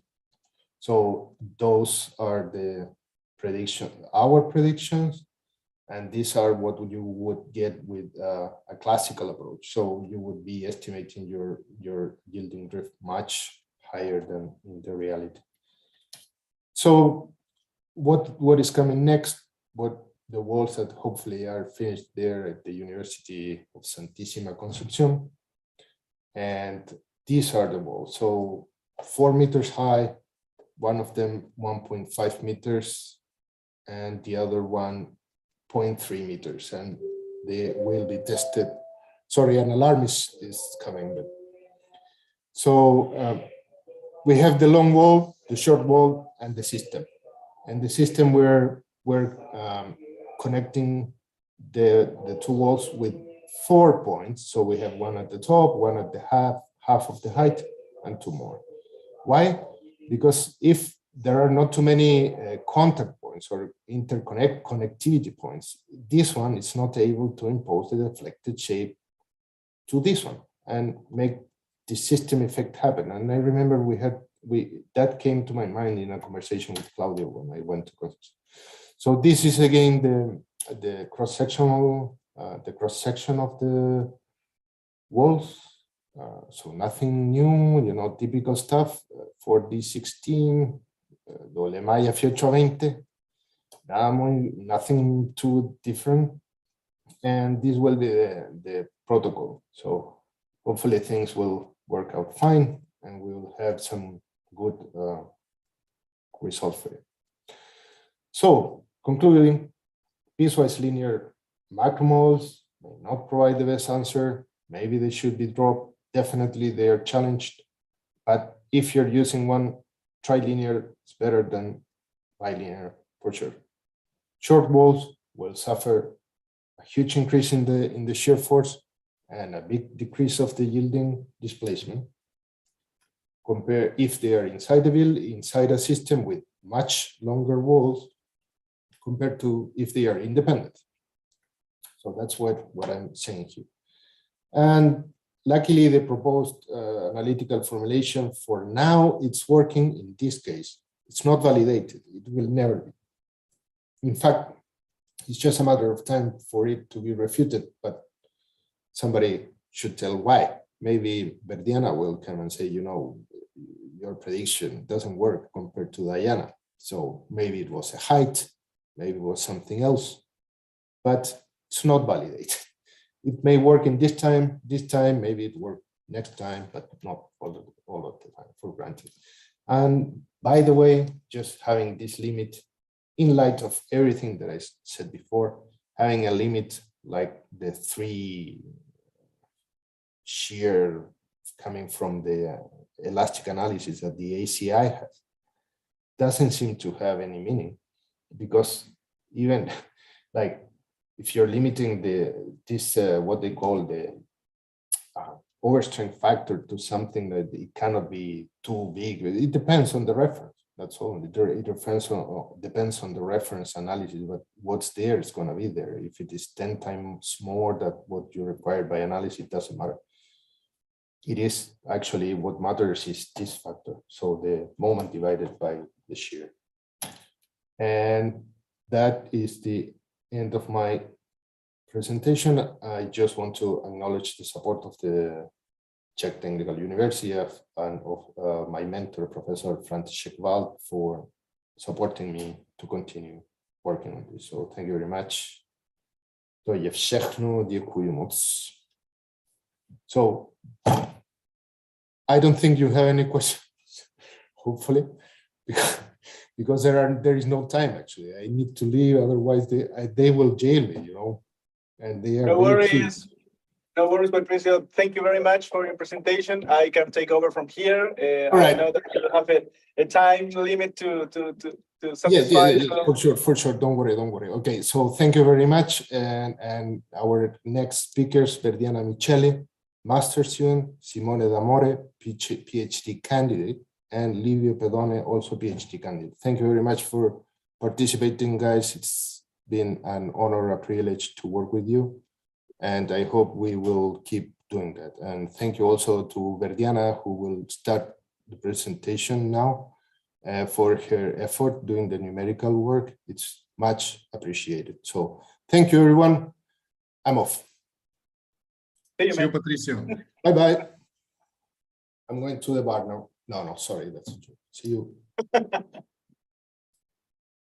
Well, that was a presentation of Patricio. Patricio, I'm pronouncing in English. Sorry, Stefan.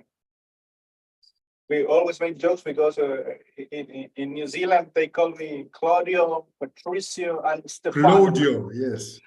Yeah.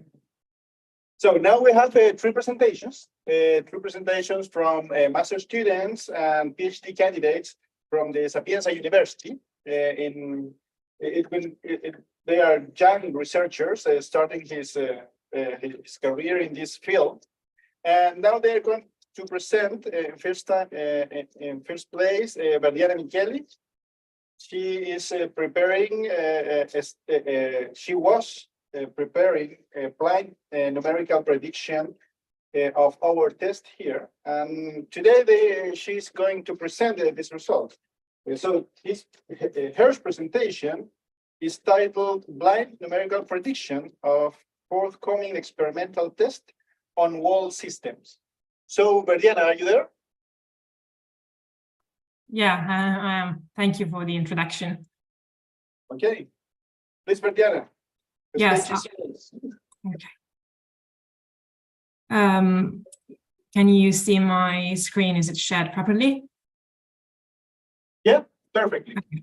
So, thank you again for the introduction. The aim of my presentation for today is to show the first resource about the blind numerical prediction of the forthcoming experimental test on wall system, as previously mentioned by Professor Quintana. I would like to first start with the motivation behind the study and this research. Basically, it is a well-known fact that the wall length is a key parameter when it comes to addressing and understanding the behavior of walls. It affects the yielding curvature, the yielding displacement, and the flexural stiffness. The flexural stiffness is plays a key role when it comes even to redistribution of base shear in system of walls, which is of course one of the main focus of the study. Basically, most of the buildings that have RC walls are made of a system of C walls of different lengths, but the problem is that the major the difference in length, the major the difference in the value of the parameters mentioned before. This, of course, creates difficulty in predicting the behavior of walls when part of the system and could lead to unreliable design process. So the objective of my work and of my thesis is to address the difference between structural RC walls when treated independently and as part of the system. So it's actually a continuum of the work presented by Professor Quintana Gallo. The methodology that I used is, of course, to analyze the behavior through a FEM model, which has been created in Diana software. And I will actually show the results of both a monotonic and cyclic analysis. So dealing with the setup, it was previously introduced by Professor Quintana Gallo. It is a system of two walls. They share the same height, equal to 4,000 millimeters, and the same width of the section, equal to 150 millimeters. However, wall one, it's longer. It's 1,500 millimeters, whereas wall two is shorter, 300 millimeters. We can see here a representation of the system.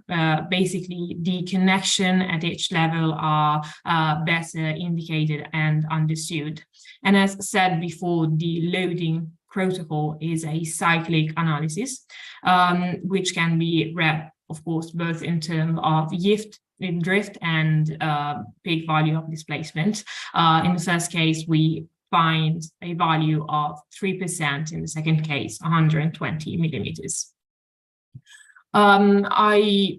Here I show a brief workflow that has helped me creating the numerical model in Diana.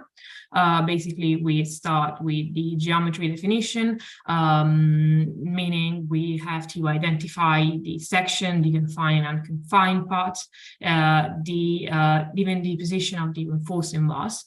Then we go through the property assignment in terms of loads that have been assigned, but even material properties like concrete or steel, then the generation, the mesh generation, all the settings for the analysis, whether or not geometric nonlinearity have been taken into account, which are the convergence criterion.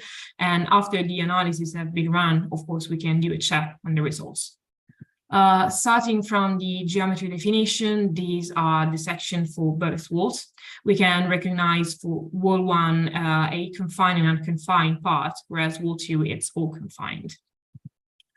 It is also worth following the process that got me from the actual setup to the model version. We can see here a simplified version from, of course, the actual setup.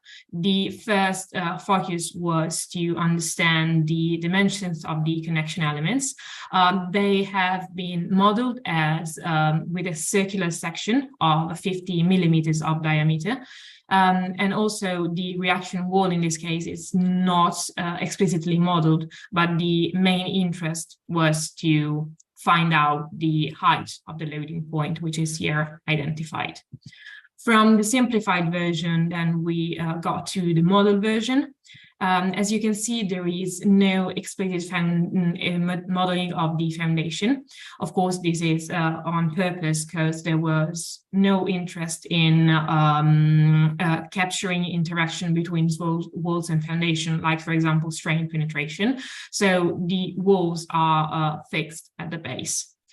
In order to perform a displacement control analysis, the point here indicated in green has been restrained. Basically, its translation in the horizontal direction has been restrained.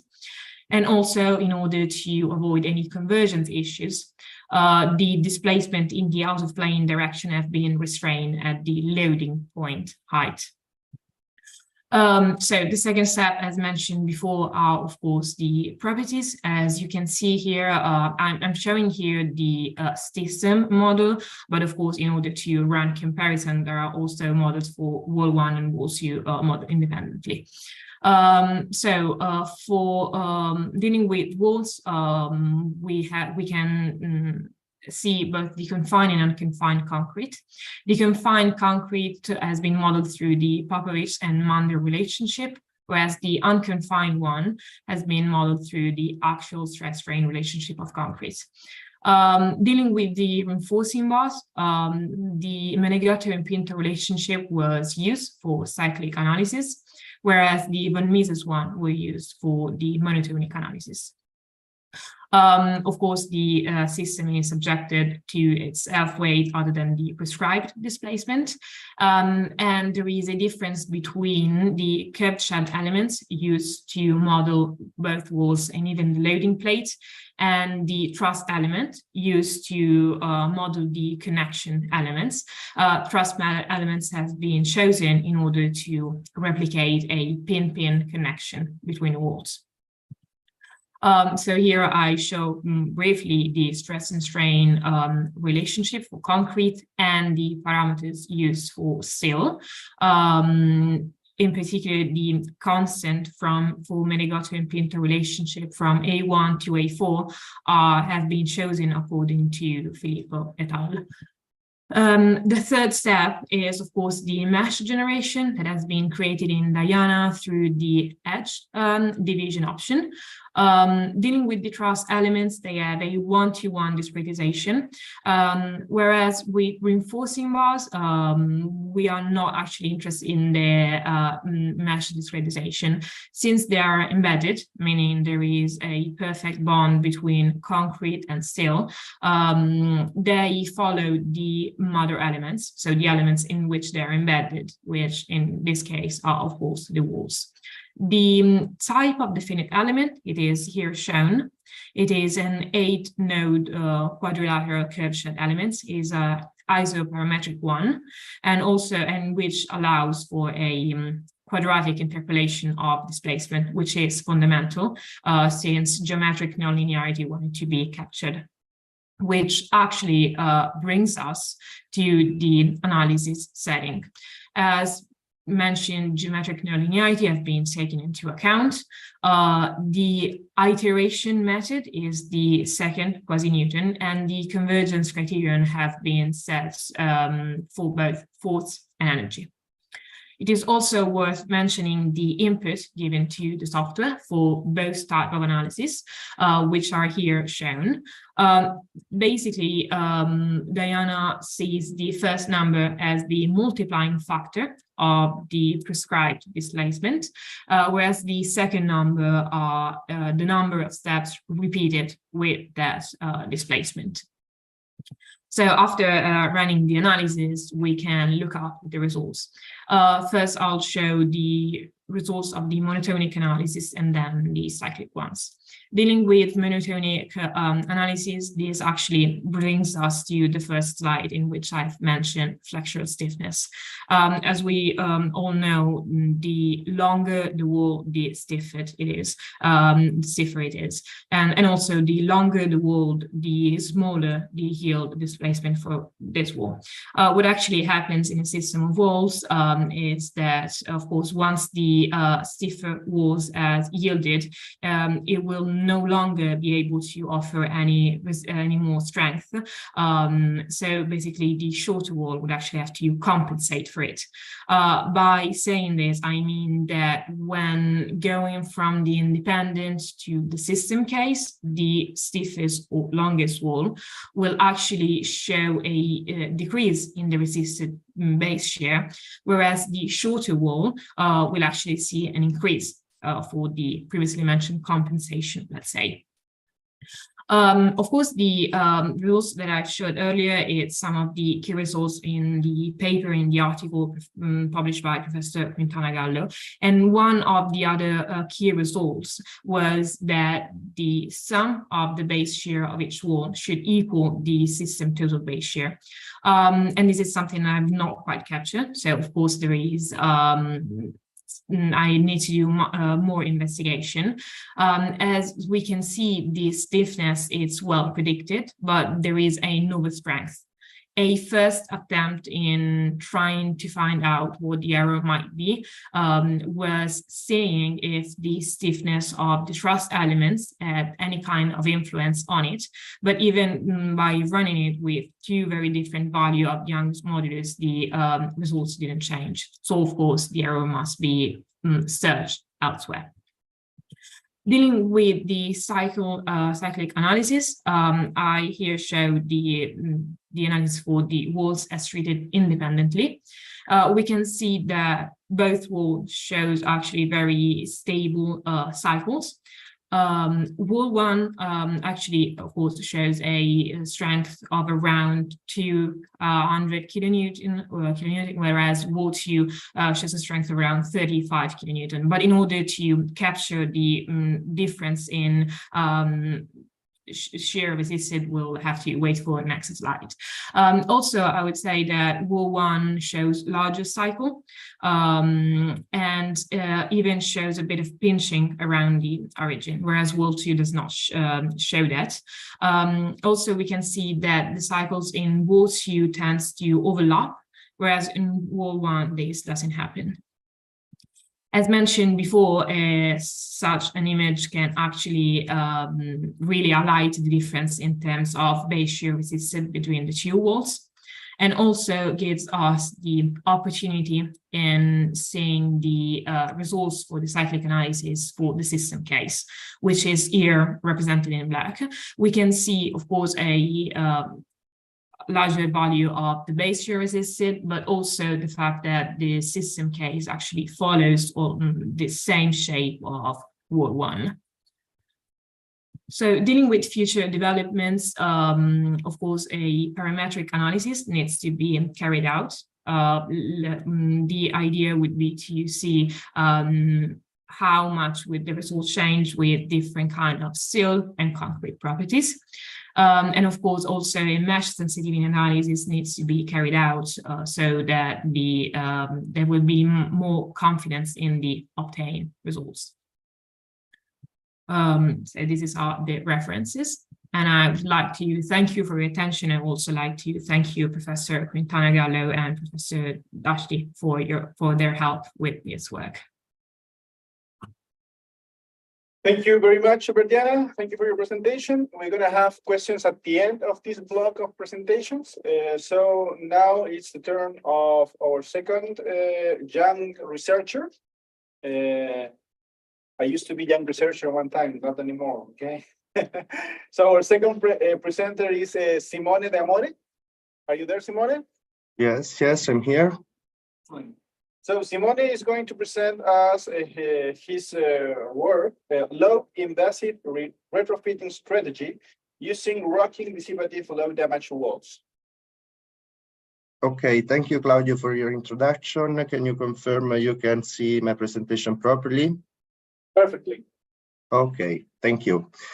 So, good afternoon, everybody. My name is Simone D'Amore, and I'm a PhD student at Sapienza University of Rome with Professor Stefano Pampanin as a supervisor. And today I'm going to show you this presentation titled Low Invasive Retrofit Strategies Using Rocking Dissipative Low Damage Walls.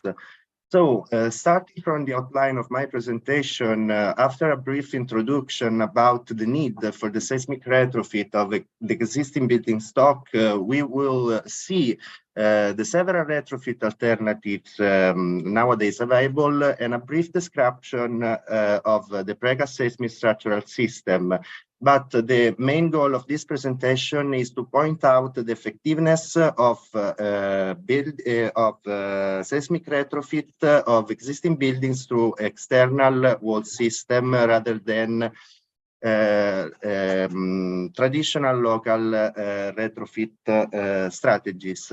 In particular, recent earthquakes have further highlighted the high vulnerability of existing reinforced concrete buildings, and this vulnerability is mainly related to the elastic design procedure and the lack of a hierarchy of strength principles. In addition, such buildings are generally poorly detailed, and this lead to local as well as global failure mechanism. And for this reason, existing buildings are generally located in the upper part of the performance matrix, well known from the performance-based earthquake engineering. And even though nowadays several retrofit techniques exist to enhance the seismic performance and to reach at least the basic objective, in case of an extreme event, the extent of damage is too high. For this reason, even when dealing with existing buildings as for the design of new buildings, it is very important to try to move towards high performance, moving toward the left of this performance matrix. So what I do in my research, I'm trying to do this by studying global intervention using low damage external exoskeleton in the form of frame system as well as wall system, and to compare the performance of such retrofit strategies with traditional local intervention.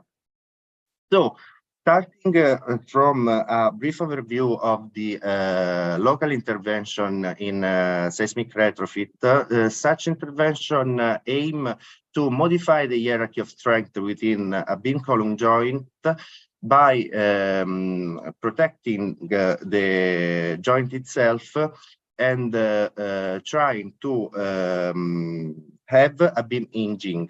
So several retrofit techniques exist, for example, a selective weakening, the use of fiber reinforced polymers, as well as the concrete jacketing, among the others.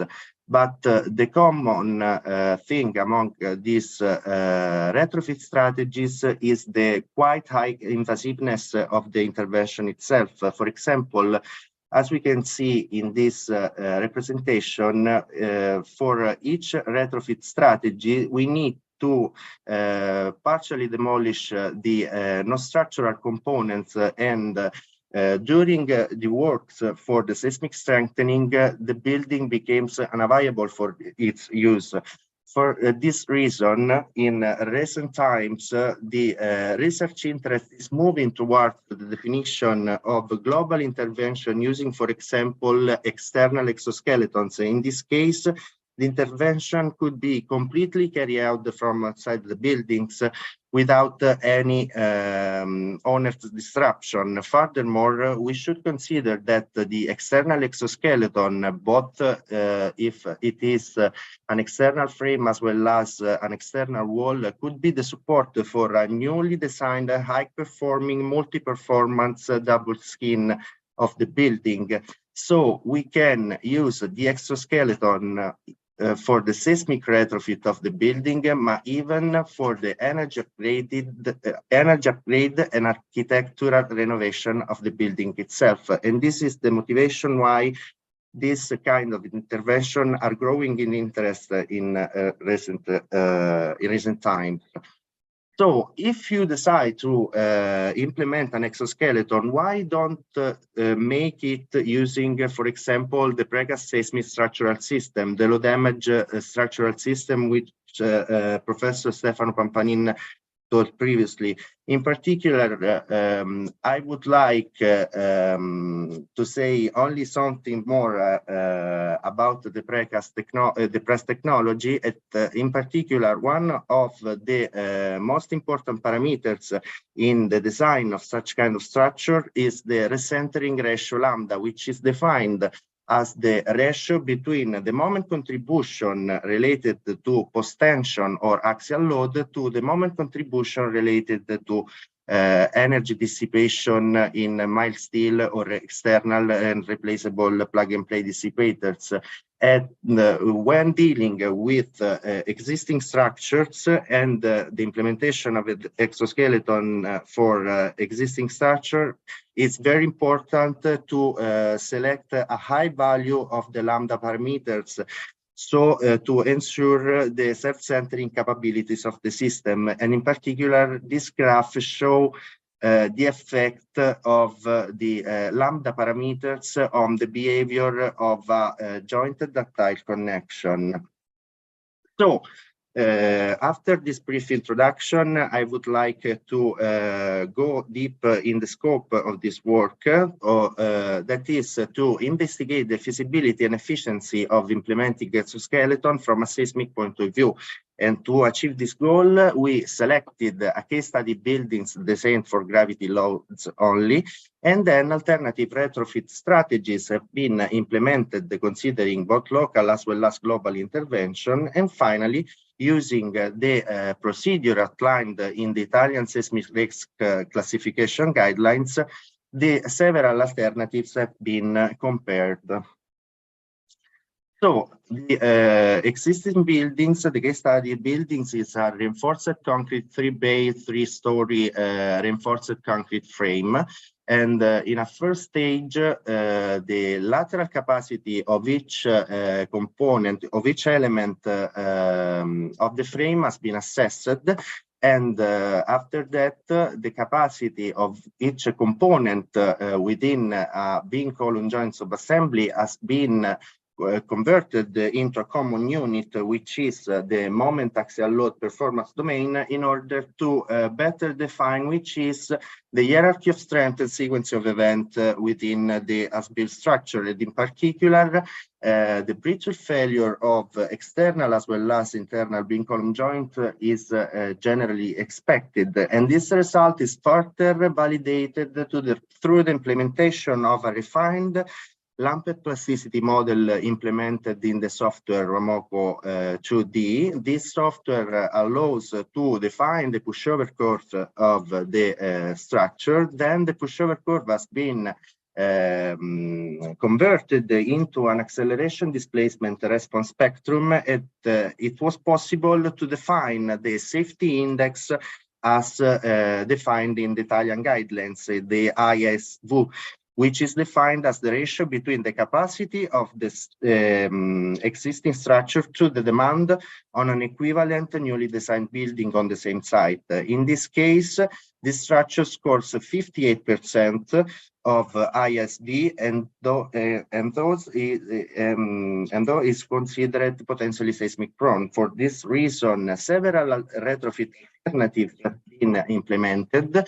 In this case, we tried with the selective weakening, FRP, and concrete jacketing. And here in this graph, you can see the effect of strengthening a beam column joint through, for example, FRP. In this case, the beam column joint capacity is enhanced, and the beam became the weakest element within the chain, so that we can achieve a more desirable ductile mechanism with respect to the brittle failure of external beam column joint. So these are the result of the pushover analysis of the built structure compared with all the local alternatives implemented.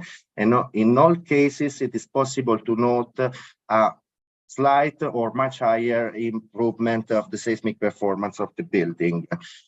So when we go to the implementation of the external exoskeleton using wall system, first of all, it should be considered the displacement-based retrofit procedure used herein. In particular, for the design of external wall, the procedure proposed by Marriott et al. In 2007 has been used, and the displacement-based retrofit procedure is a natural extension of the direct displacement-based design proposed for new building by Priestley. And the main objective of this procedure in the retrofit is to prevent the existing structure from reaching and exceeding its failure displacement profile. So, which are the main steps of the procedure? First of all, we should define a target displacement or a design drift, which of course depends on the capacity of the steel structure. In the second step, we must transform the multi-degree of freedom system to a single degree of freedom system. And we should define an equivalent viscous damping, which is weighted in proportion between the base shear carried by the as-built structure and the base shear carried by the external exoskeleton. Of course, we should weight as the two structures have different dissipation capabilities. Once we know the equivalent viscous damping, we should define the damped displacement spectra, and knowing the displacement, design displacement, we can define the effective period of the retrofitted structure, which is useful to define the base shear carried by the exoskeleton itself.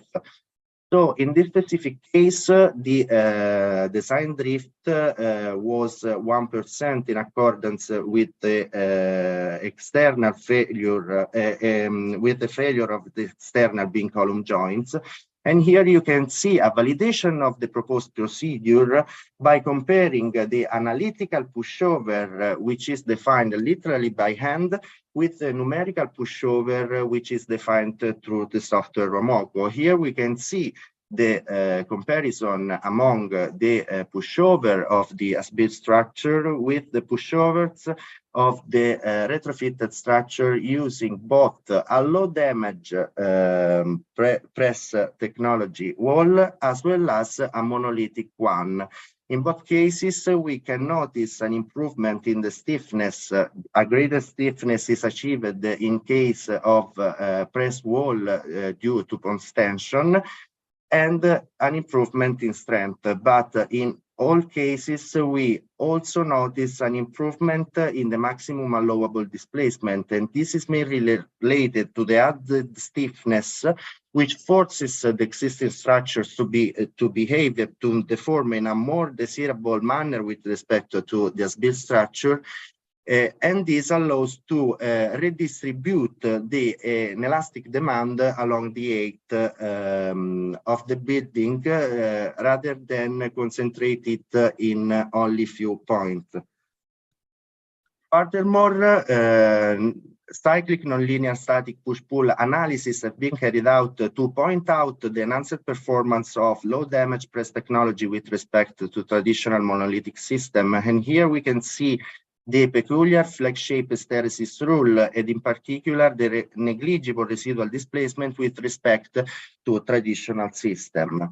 So at the end, we need to define the safety index and compare the results for the retrofit alternatives. In particular, we can see that the selective weakening and FRP approach allow only for a slight improvement in the seismic safety, and the related class moves from C to B, while if we consider concrete jacketing and all the alternatives using external walls, we can achieve a greater safety index greater than 100, moving from a C class to an A class. The same apply for the economic index, which is related to the expected annual losses or perdite annue medie, PAM in Italian. In this case, similarly to the previous case, we can see a slight improvement in the seismic performance for selective weakening and FRP. In fact, the class remain the same. While if we consider to implement retrofit strategies using concrete jacketing or using external walls, we can drastically decrease the expected losses. But I would like to point out that in case of wall system, we obtained about the same value of expected annual loss both for monolithic as well as press system.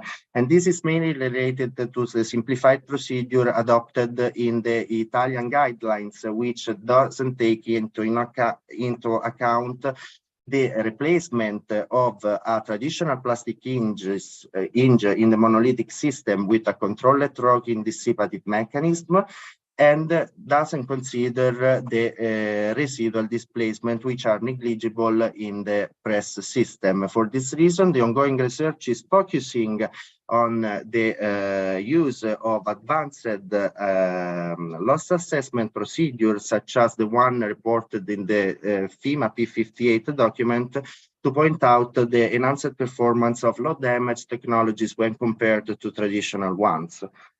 So, in conclusion, this work has considered an existing case study building and the seismic performance of the as-built configuration, as well as the retrofitted alternatives, have been assessed in terms of both a safety index as well as an economic one.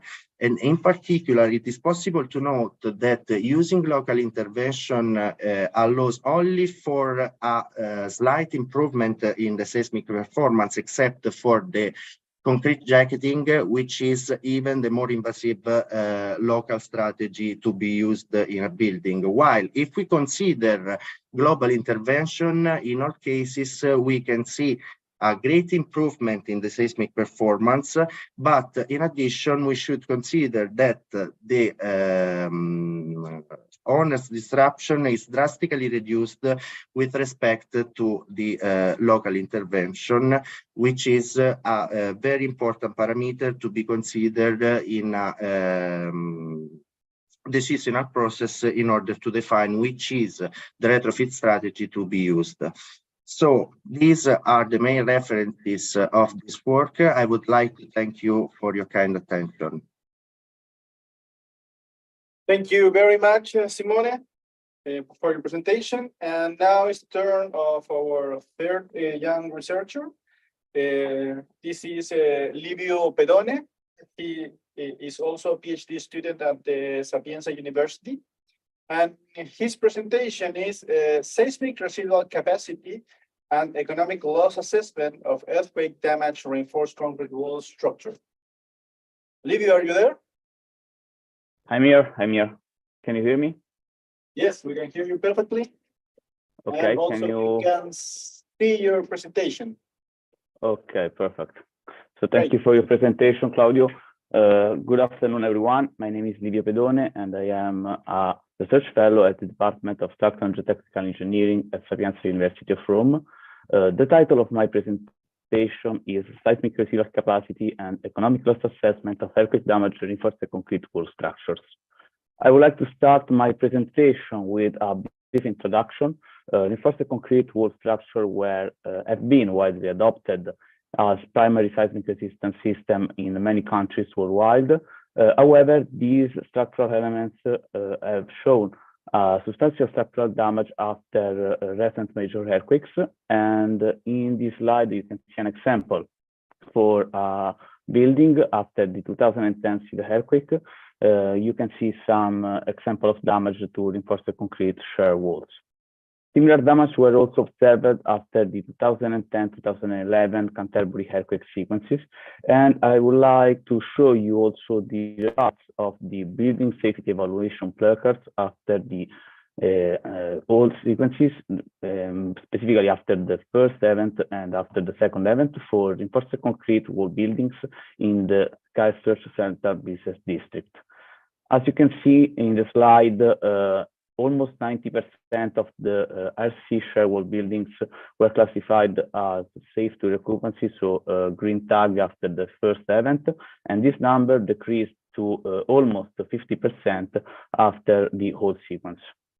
Moreover, the number of buildings classified as unsafe, so red tag, increased from 2% to almost 20%.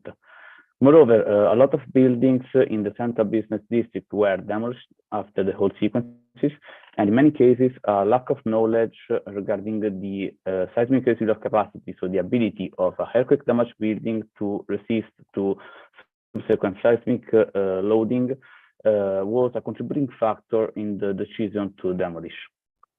So based on this introduction, substantial research efforts have been devoted in the past to better investigate, gain a better understanding on the seismic residual capacity of earthquake damaged buildings. And at the international level, two main methodologies are available.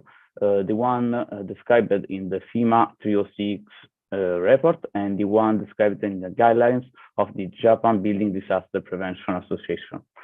Both documents adopt a conceptual similar approach based on capacity reduction factors for damaged elements.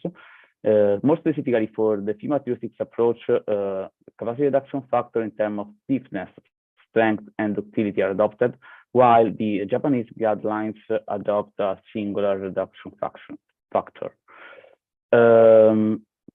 Focusing on the approach of the FEMA 306, these documents also provide a component damage classification guide. I reported here an example for an isolated RC wall with ductile flexural behavior. As you can see, the report provides the capacity reduction factor as a function of the severity of the damage. The document also provides a description of the damage together with a sketch of the expected crack pattern and some information regarding possible repair intervention. So according to the FEMA 306 and FEMA 307 reports, the best way to evaluate lambda factors, so capacity reduction factor, will be to use two identical test specimens, one representing the component in the post-event condition and one representing the component in the pre-event condition. This lambda factor will be so derived using the differences in the force displacement responses between the two specimens. However, the document also highlighted that no experimental tests like that were available at the date of the document, and so these lambda factors were instead derived using individual cyclic stacking test by evaluating the change in the force displacement response from cycle to cycle. And here you can see an example of an experimental test used by the report. So based on this introduction and this motivation, I would like now to show you a research study that we performed together with Professor Stefano Pampanin, Dr. Simona Bianchi, and Engineer Cristiano Ciccarelli. This research work was also presented at the CompDin conference in 2021. And the main objective of this research work was to investigate the seismic residual capacity of reinforced concrete walls and evaluate the suitable stiffness strength reduction coefficient. Moreover, one objective was to investigate the effect of seismic residual capacity and earthquake damage to the economic seismic losses of wall structures. The adopted methodologies involved a refined numerical model implemented in the Vector2 software, a parametric analysis in order to investigate different reinforced concrete walls with different mechanical properties and expected failure mechanism, and evaluate the stiffness and strength reduction coefficient by comparing the performance of the reinforced concrete walls considering pre and post earthquake configuration. And finally, perform a loss assessment analysis on an RC case study building. So here, some details about the modeling approach. The numerical model were implemented in the software Vector2, in which the modified compression field theory and the disturbance test field model are implemented by Vecchio and Collins Vecchio. The structural wall was modeled using plane stress rectangular elements transversal reinforcement was modeled using SMER reinforcement in concrete elements, and different amounts of reinforcement were considered for the cover, for the boundary elements, and the wall web, while longitudinal reinforcement were modeled using monodimensional truss element. Concerning the material, the Mander et al. Stress-strain relationship was adopted for the confined and unconfined concrete, while concerning the steel, the second stress-strain rule was selected. Here you can see on the slide the list of the experimental tests that we select in order to validate the numerical model. This experimental test shows also different collapse modes, so flexural, shear, and shear. The validation was performed by comparing both the crack pattern and the behavior in terms of monotonic behavior and cyclic behavior of the structure.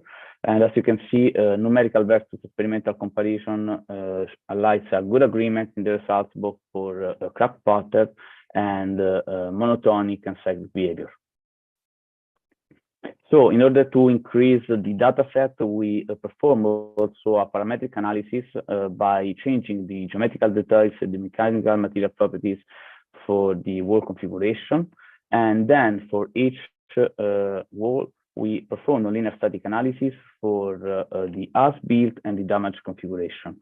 More specifically, for the damage configuration, we used a two-step procedure. In the first step, a reverse cycling load was applied in order to simulate the effect of the structural damage, earthquake damage. And after this first phase, in the second phase, we applied a monotonic load in order to derive the force displacement capacity curve.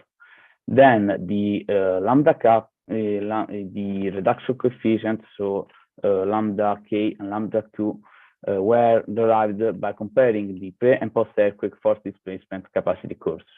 So in total, we analyzed 39 reinforced concrete walls, 13 for each collapse mode, and 4 different damage states were considered from undamaged configuration DS0, DS0 to DS3 severe damage.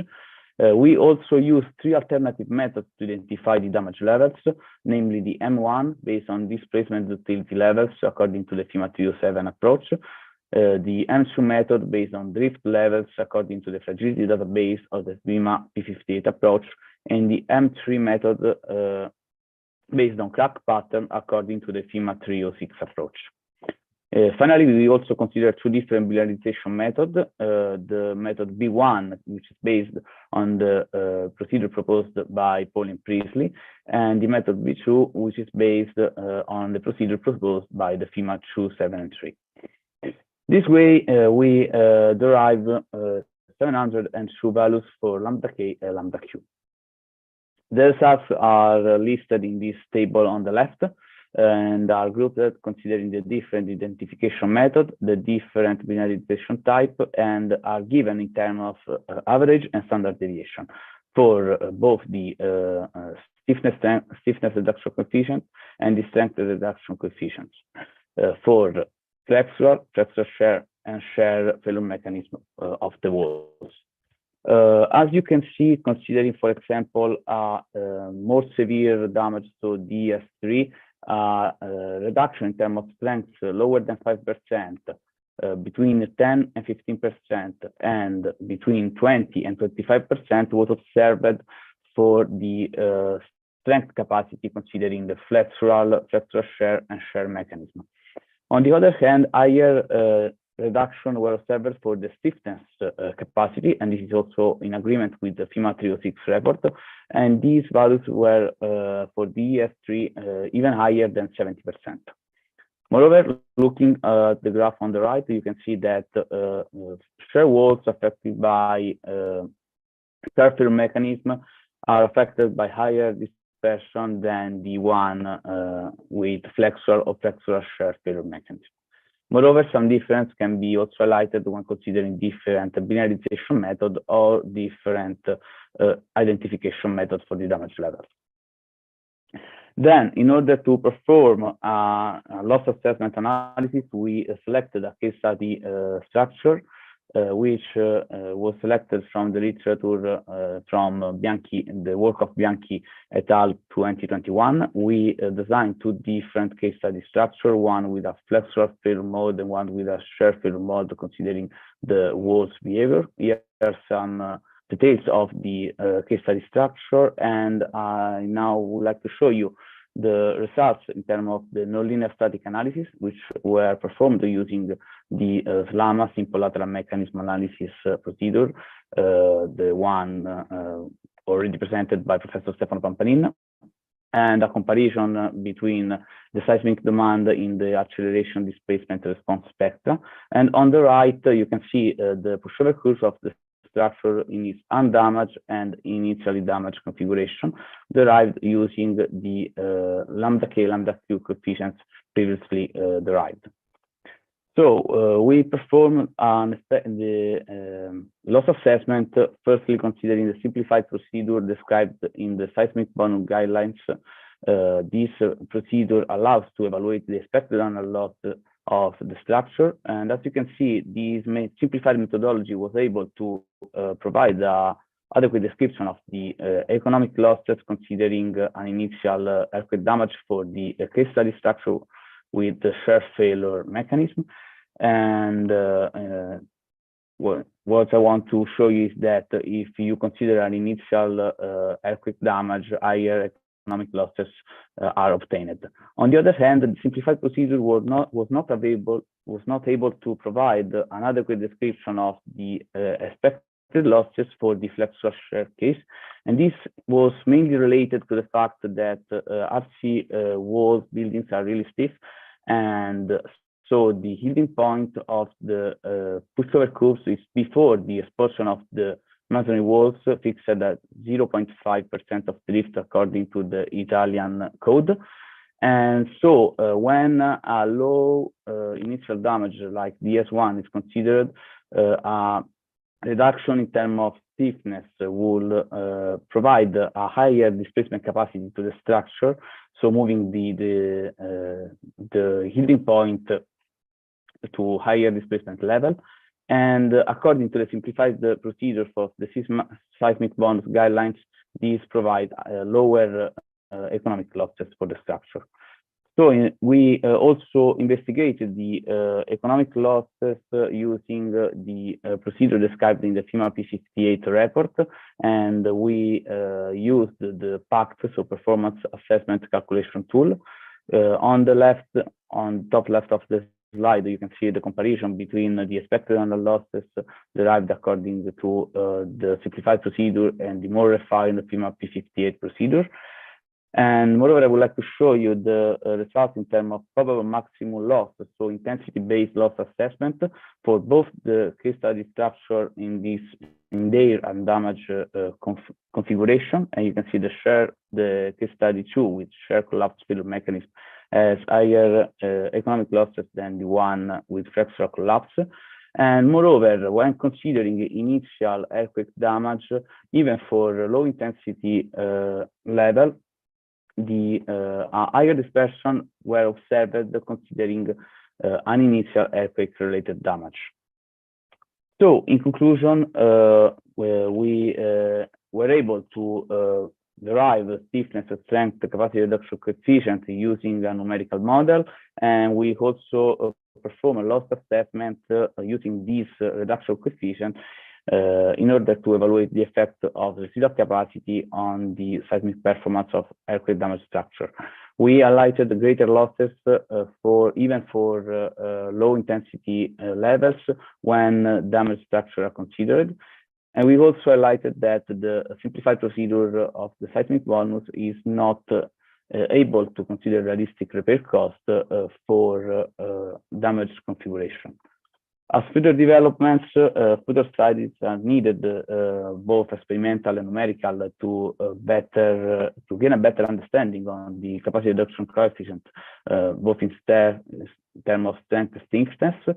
And moreover, additional and more refined investigation, for instance, based on time history analysis, are needed to better investigate the effect of the earthquake damage on the expected annual losses and the economic losses of building.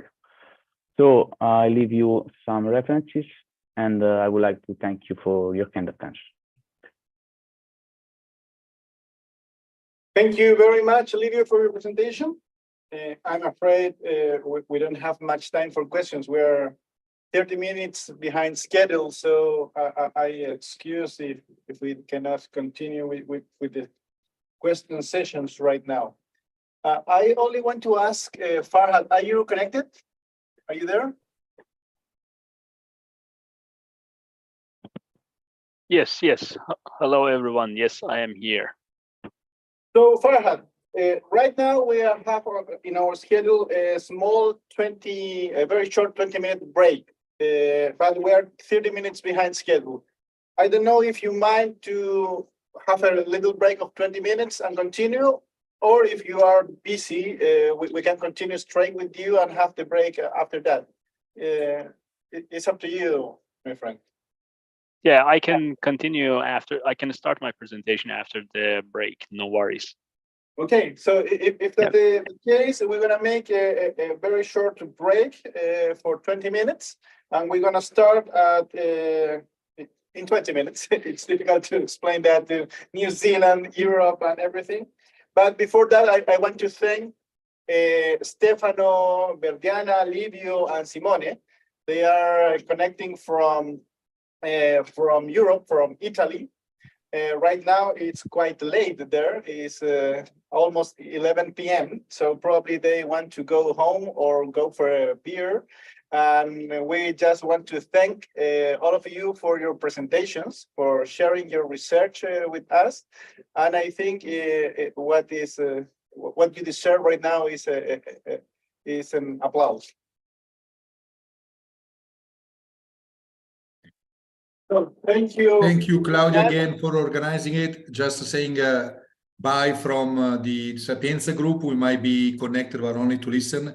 Farhad, I will be listening to you, so don't worry. I will not be making questions, but still listening. So, and apologies, Claudio, because the delay is due to my 40 minutes delay. You managed to get down to 30, so it's not bad. Good job. Good job. No See you, worries, everyone. Stefano. No worries. Thank you you. very much for all of you, and we're gonna meet again here in 20 minutes. Okay? Thank you. Okay, thank you.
Hi, Farhad.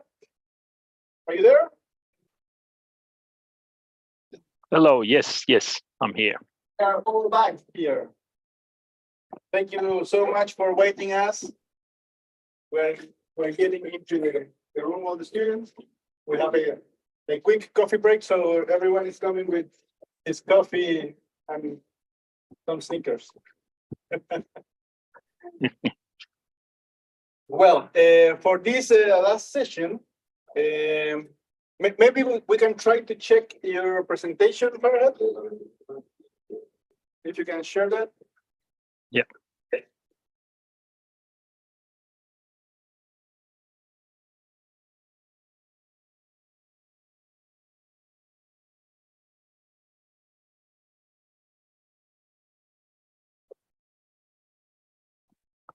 So okay. Yeah, perfectly. So now we have our next session. In this second session, we will have the presentation of Dr. Farhad Dashti, and also from Dr. Álvaro López from Universidad Católica de Valparaíso. And after that, we're going to have a talk, a conversation with two colleagues of the Universidad de Concepción and Universidad del Biobío. So let me introduce you Farhad Dashti. Farhad is PhD in civil structural engineering from the University of Canterbury, Christchurch.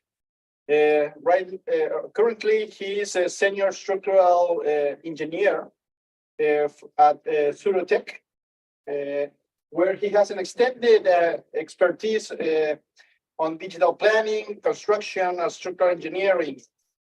He leads the development of finite element models for seismic response prediction of a new generation of autoclave aerated concrete buildings in collaboration with the structural testing team. Farhad is collaborating with us in this project as well, especially in the modeling part.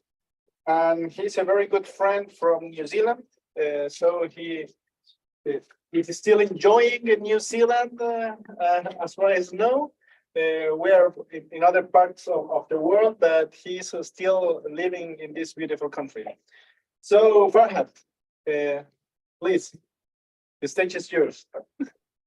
Thank you, Claudio, for the kind introduction.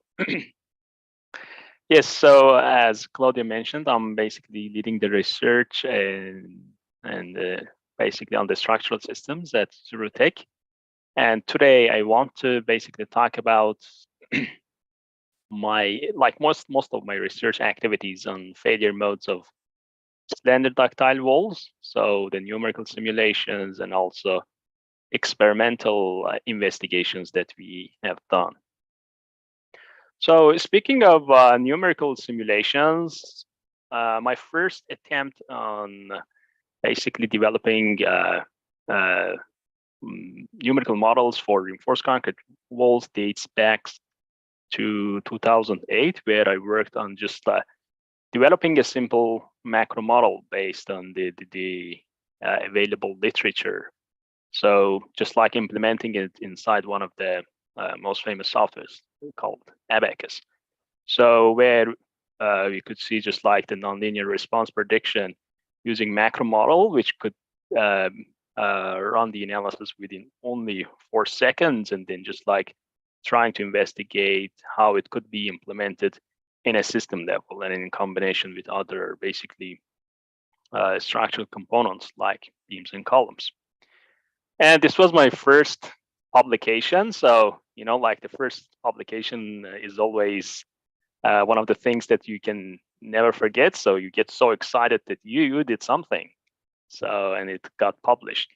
And basically after several years of doing engineering design, I moved to Australia to start a PhD at the University of Wollongong. And it was when basically I came across this interesting paper, which was about the failure modes of RC walls and the lessons learned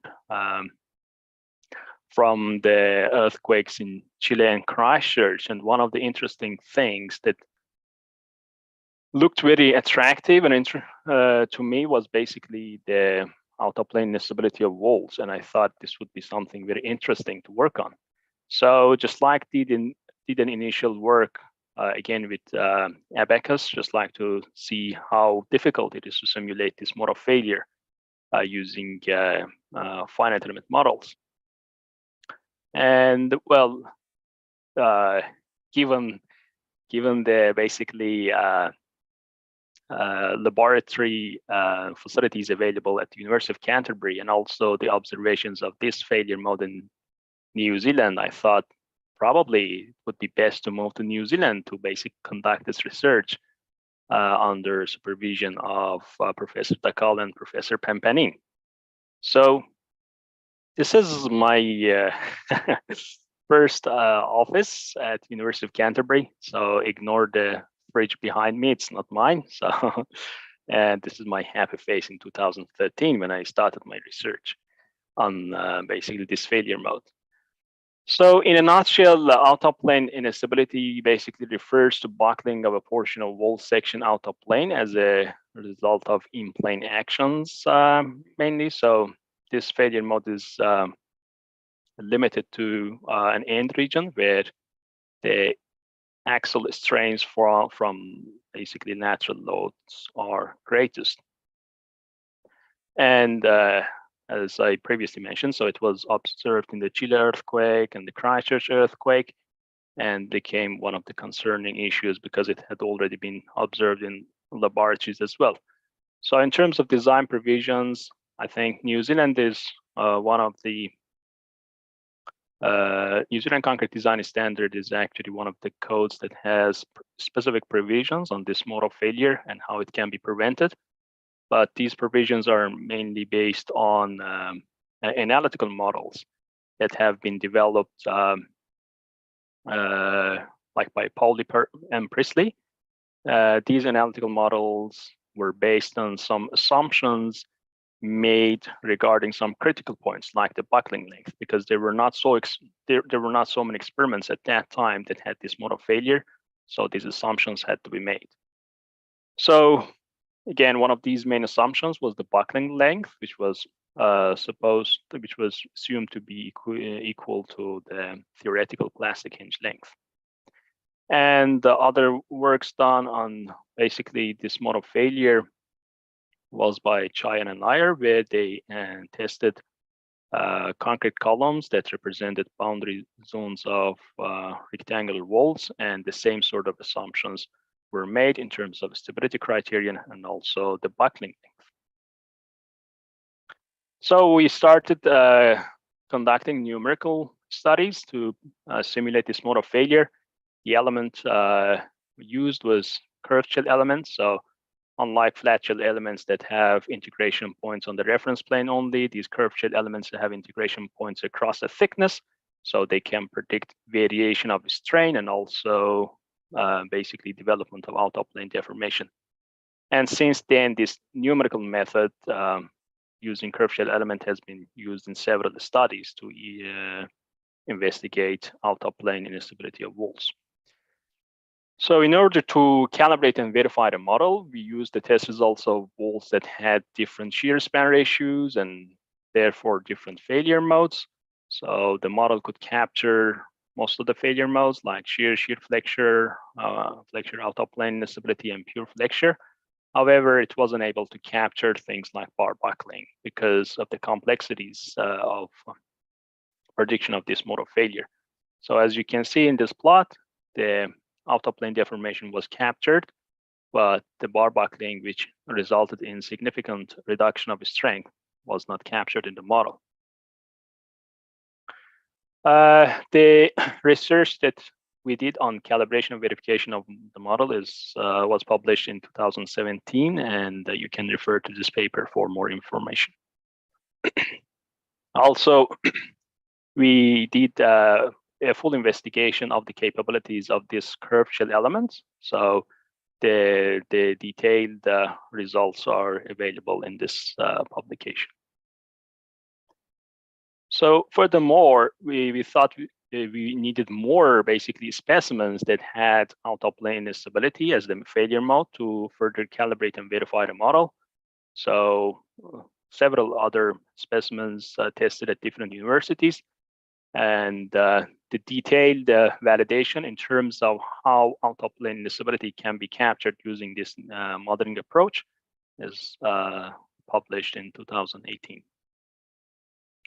On top of that, to further basically gain confidence on this model, we used the model to predict the response of a wall that was tested at EPFL. So this was a blind prediction mainly. We were given the test input and predicted the development of out-of-plane deformation. And it was a very successful blind prediction practice. And the results were published in the Bulletin of Earthquake Engineering. So in order to understand the failure mechanism and how basically the numerical model could capture this instability, we looked into the stress-strain response of the reinforcement and concrete elements inside the numerical model, and could basically understand what was the sequence of events that resulted in this failure mode.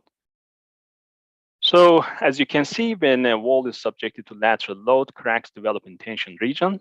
So if these lateral loads are high enough, then the bars will yield under tension. And when the loading is reversed, because the bars have already yielded, the cracks cannot close. So these bars are the only elements that resist against compression because cracks do not close. And these bars can potentially yield in compression. So if this yielding in compression develops along significant length and height of the specimen, then the model chooses the deformation pattern that requires less energy, which is the out-of-plane deformation. So given this basically sequence of failure, sequence of events leading to this failure mechanism, we noticed that for a given wall thickness, there is a critical strain. If the maximum strain induced in the wall is less than that critical strain, then during load reversal, the cracks can close timely. So if the timely crack closure happens, then the out-of-plane deformation recovers. But if this, so the top displacement versus out-of-plane displacement curve has a shape like this. So it increases and then recovers. But if this initial tensile strain is larger than that critical strain, basically what happens is this timely crack closure during load reversal does not happen, and then this out-of-plane deformation changes to out-of-plane instability. So the top displacement versus out-of-plane displacement curve has a shape like this and results in instability of the wall. Based on this detailed investigation of the failure mechanism, the parameters were identified as the wall slenderness, axial load, wall length, and reinforcement ratio. And a detailed investigation on the effect of these parameters was published in 2020.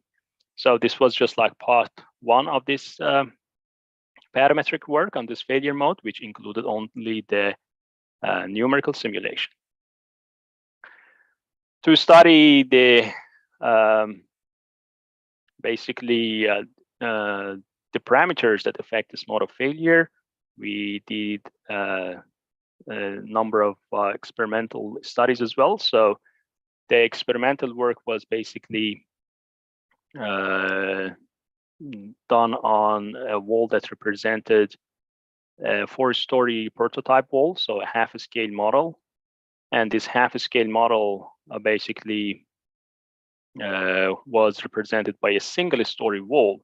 So to represent the effect of the bending moment coming from the upper stories, we used a specific setup which included horizontal and vertical actuators and a loading beam that connected to vertical actuators. And these vertical actuators represented or applied axle load plus the bending moment coming from the upper stories. And well, you know, like the experimental campaign is always is not always easy. So you can hear I'm lifting one of the pieces of the test setup when there was a failure of crane in the lab. And here is our loading beam. It was a huge loading beam because it had to be stiff. And this is how the setup looked like. So you can see the horizontal actuator, the vertical actuators, the loading beam, the specimen. And this is the process of shifting one of the specimens after the testing was done. This was a very interesting and also challenging process. And well, you can see my face after the first specimen was painted. I was a little bit tired. And then this is my happy face after that after that specimen was tested. So lots of challenges, but it's a big rewarding, basically, experience after your specimen has been tested. The details of the tests and how basically the tests were designed and also how the setup was designed is published in this paper. All right, in terms of the test observations, I'm gonna just like give a quick summary because there were several specimens and we saw two main types of failures. So the first type was basically included pretty much like a flexural response with development of out-of-plane deformation and then occurrence of bar fracture and bar buckling and instability of the specimen. So here you can see the development of out-of-plane deformation at initial stages or at basically, let's say 1.5% drift.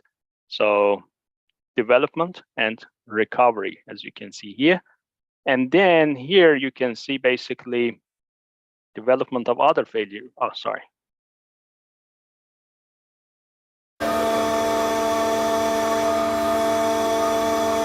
Here you can, the first bar snapped. And then during the other basically cycles, the other bar buckled, as you can see here. And because of this buckling, then the same bar basically snapped during another cycle where it was subjected to tension. And because of the development of these local type of failures like bar fracture, bar buckling, the wall experienced this mode of instability. However, in another type of failure mode, we saw that there was no initiation of basically bar fracture and bar buckling, and the out-of-plane deformation was the only basically failure mode, which resulted in out-of-plane instability of the specimen without interference of other failure modes. So here you can see the development and also recovery of out-of-plane deformation during the 2.5% drift cycle, which is pretty much shown here. And it was in line with what was predicted by the numerical models. So in the numerical models, as you can see here, tensile strains develop in the boundary regions because of the extent of tension. The bars are the only elements taking the compression during the load reversal. Out-of-plane deformation happens and recovers. And during the subsequent cycles, so during the third cycle of the same 2.5% drift, because the cracks, 3% drift, the cracks could not close during the load reversal. So the out-of-plane deformation was led to out-of-plane instability. So we're following the curve like this. This was a unique experiment in the sense that we monitored the development of out-of-plane deformation and instability. And we had a very detailed instrumentation to see what was happening at different stages of loading in different parts of the specimen. And this detailed evaluation of how this out-of-plane deformation happened and how it changed to instability was published in 2018. We basically conducted a parametric study based on the test data, and went through all the test observations and published the basically effect of different parameters like such as thickness, axle load, and length and reinforcement ratio in this publication, which is the part 2 publication on the parametric study on out-of-plane instability that included the experimental work. So the happy times of graduation and shaking hands, which everyone is always remembering as one of the main parts of the studies. So I, after graduation, I stayed in Canterbury and decided to carry on my research and work on the design provisions relevant to this mode of failure. So basically, as I mentioned, in one of the specimens, we had the pure out-of-plane instability based on the test observations. We compared the basic stability criterion and also the upper bound limit that were proposed in the analytical models by Pauli and Priestley with the test observations, which were in perfect agreement with what we had seen in the test. However, the assumptions that were made about the buckling length were slightly different, and we proposed new empirical equations to capture the buckling length.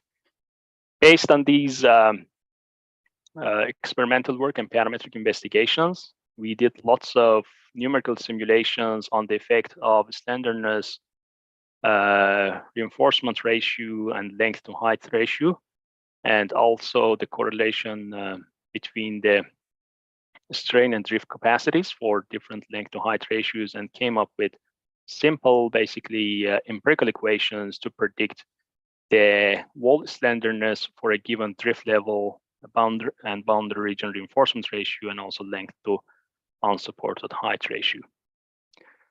And the proposed model was compared with the analytical models and also the New Zealand basically design provisions. And the details for these design recommendations are available in this publication. So I guess one of the interesting things that I managed to do during my postdoc research was basically to do a system level numerical simulation on wall buildings subjected to ground motions. And as you can see here, this is like a 9-story existing building in Wellington. I did some modifications in terms of the wall positioning such that can trigger some effect of torsion. So as you can see, now these numerical models can be used to capture these complicated system level responses. And given the availability of basically strong computational tools, we can manage to predict most of these system level effects using these models. And yeah, one of the, I guess, rewarding things during a postdoc research is the fact that you can basically have collaborations with different researchers throughout the world and travel and visit lots of great people and basically well-known researchers. So one of the main ones was just like this collaboration within the NSF Savi Wall Institute, based on which we published a paper on prediction of wall failures using different numerical models. And there were lots of interesting results coming out of this joint research, like the fact that basically the the different models can capture different aspects of the wall response.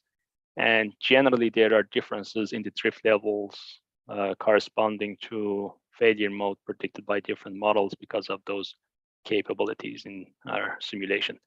So in a nutshell about the numerical model capabilities to capture out-of-plane deformation, the model could capture the development of tensile strain and development of compressive stresses in the bars during load reversal, development of out-of-plane deformation and recovery.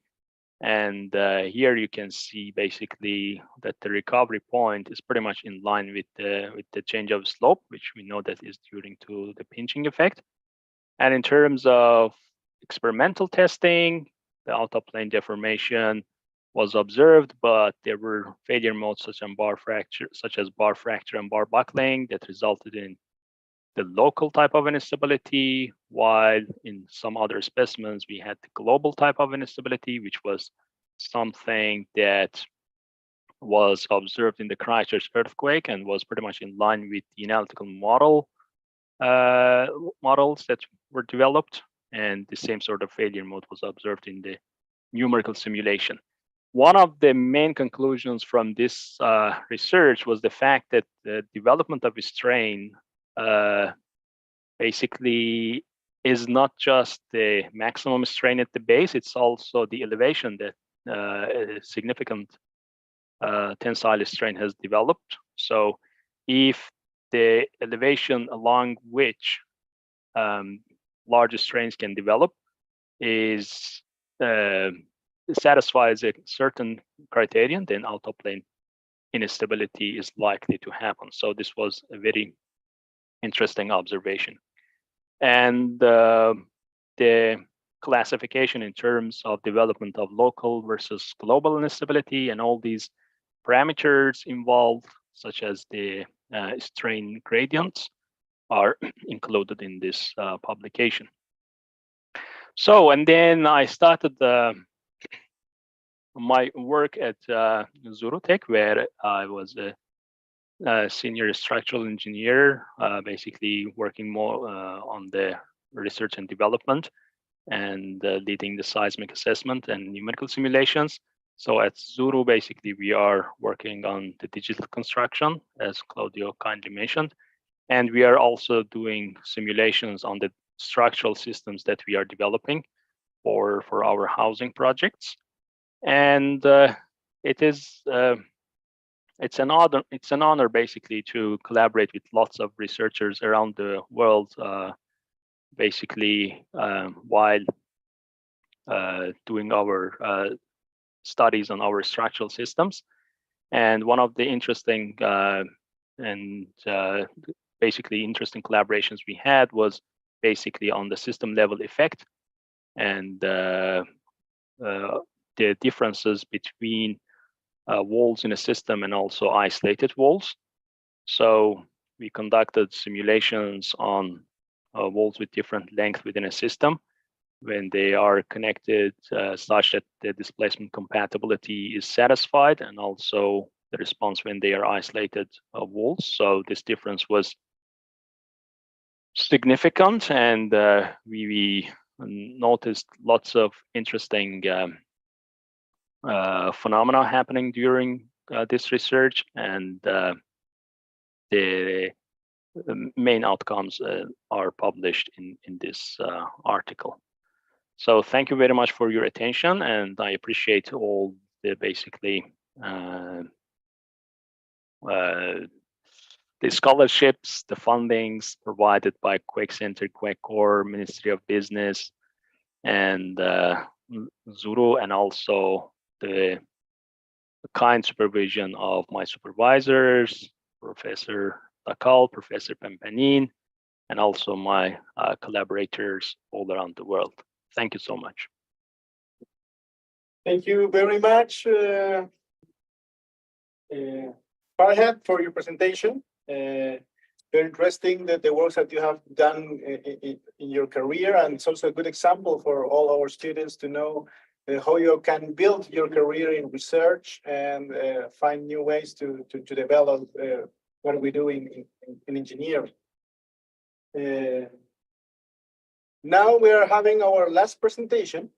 The last presentation of the day is in charge of Dr. Álvaro López, who is in Valparaíso at the moment. Álvaro is the second responsible of this project, the first responsible of this project, actually, because it's a project of the Universidad Católica de Valparaíso, who invites us to work with them in this test.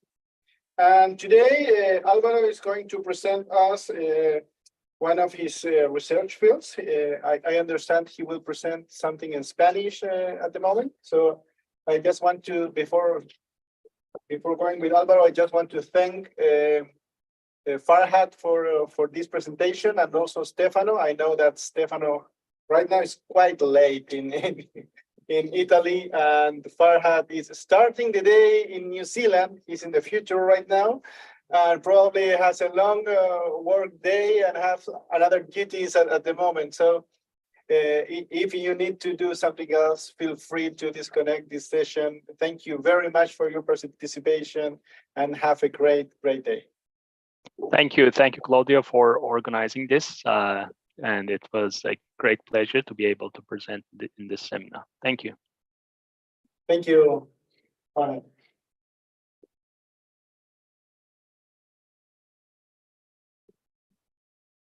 So our last invited is Álvaro López. Álvaro, ¿estás ahí? Sí, aquí estoy, Claudio. Bien, Álvaro, le vamos a dar un descanso a nuestros estudiantes y vamos a hacer tu última presentación en español. ¿Te parece? Sí, no hay problema.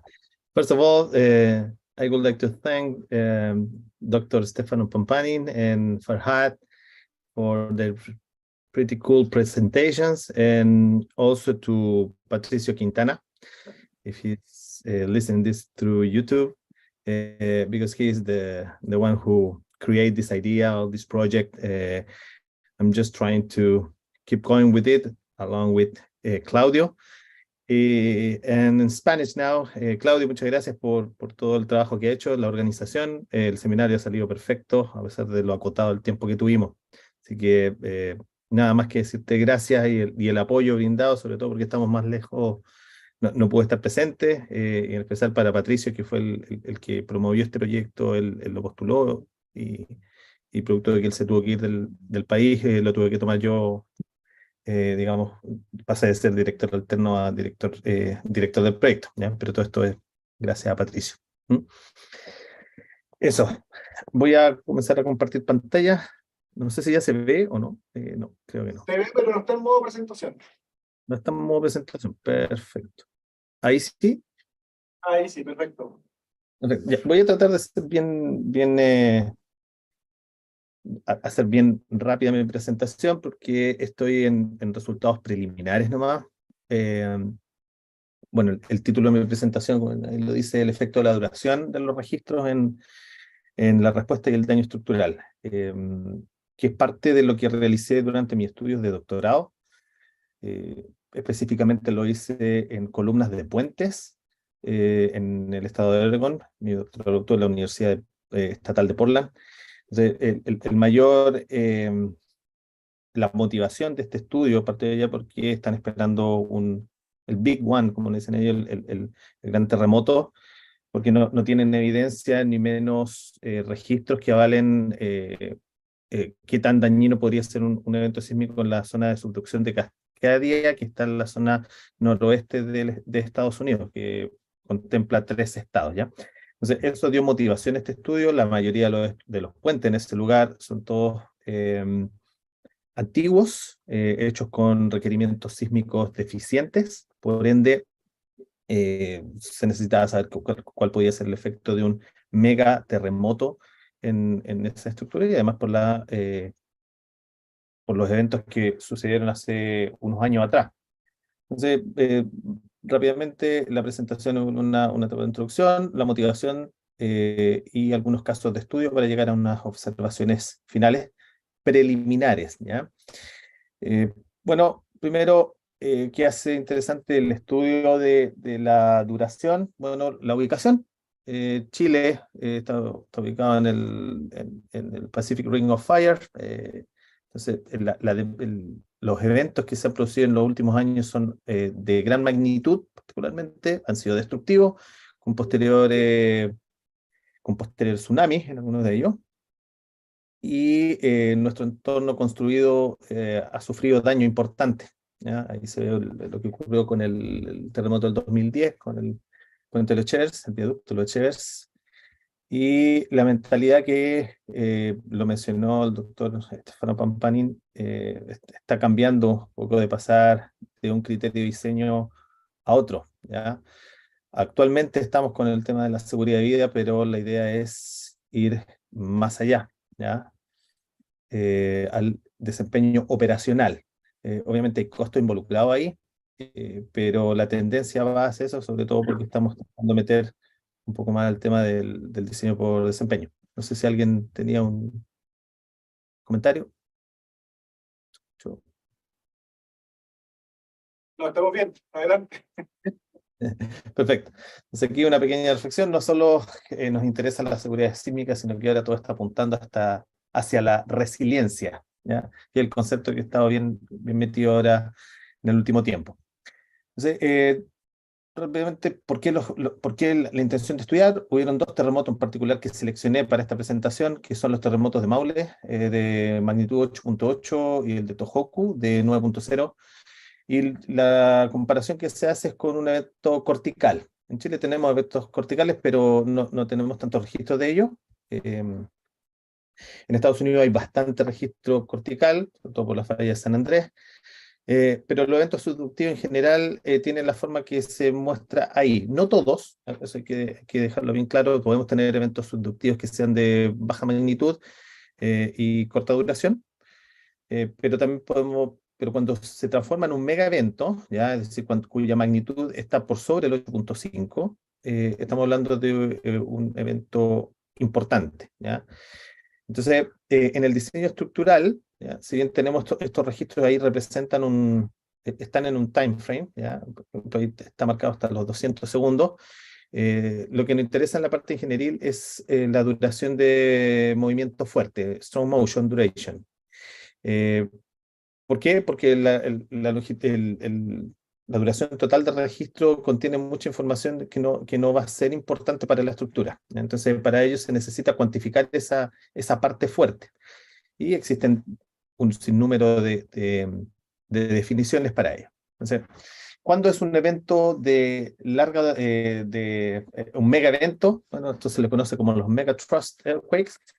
Son eventos de gran magnitud que por ende generan una ruptura grande. O sea, magnitud implica ruptura importante, larga, y por ende se genera una mayor duración del evento por el proceso de ruptura ahí de la interfaz, ¿ya? En estas zonas subductivas. Se libera gran cantidad de energía, ¿ya? Pero en general estos eventos, para que sean de esa duración importante, tienden a ser superficiales, shallow events. ¿Qué más se puede decir de estos terremotos? Bueno, también de cómo en la estación en la que sean registrados, producto de que las ondas sísmicas tienen que estar viajando, ¿cierto? También se genera ahí un aumento en la duración del registro, ya eso es por cómo se va transmitiendo la onda, y también pueden haber algunos efectos de sitio involucrados que no son parte de lo que yo estoy estudiando aquí, que son o deberían ser también tomados en consideración cuando se analice el efecto de la duración, ¿ya? Pero para dejar claro, no está involucrado el tema de efecto de sitio. En estos eventos, brevemente, en el terremoto de Maule, por ejemplo, la ruptura fue mayor a 500 kilómetros, la duración de movimiento fuerte fue entre 20 a 90 segundos. En el caso de Tohoku, la ruptura fue de 500 a 210 kilómetros cuadrados y la duración de movimiento fuerte fue de 40 a 110 segundos. Comparando estos con, por ejemplo, el evento ahí que está indicado más arriba, que fue el terremoto de Loma Prieta, ese evento cortical, en general, las estaciones en movimiento fuerte midieron aproximadamente unos 6 a 7 segundos. Entonces ahí está la gran diferencia. Ahora, en general, los terremotos corticales tienden a ser más impulsivos, los cuales también tienen un efecto degradante en la estructura, pero no contemplan el efecto que tiene un registro de larga duración, que es el efecto del mayor número de ciclos de demanda. Esa es lo que da motivación a este estudio. ¿Qué más se puede decir?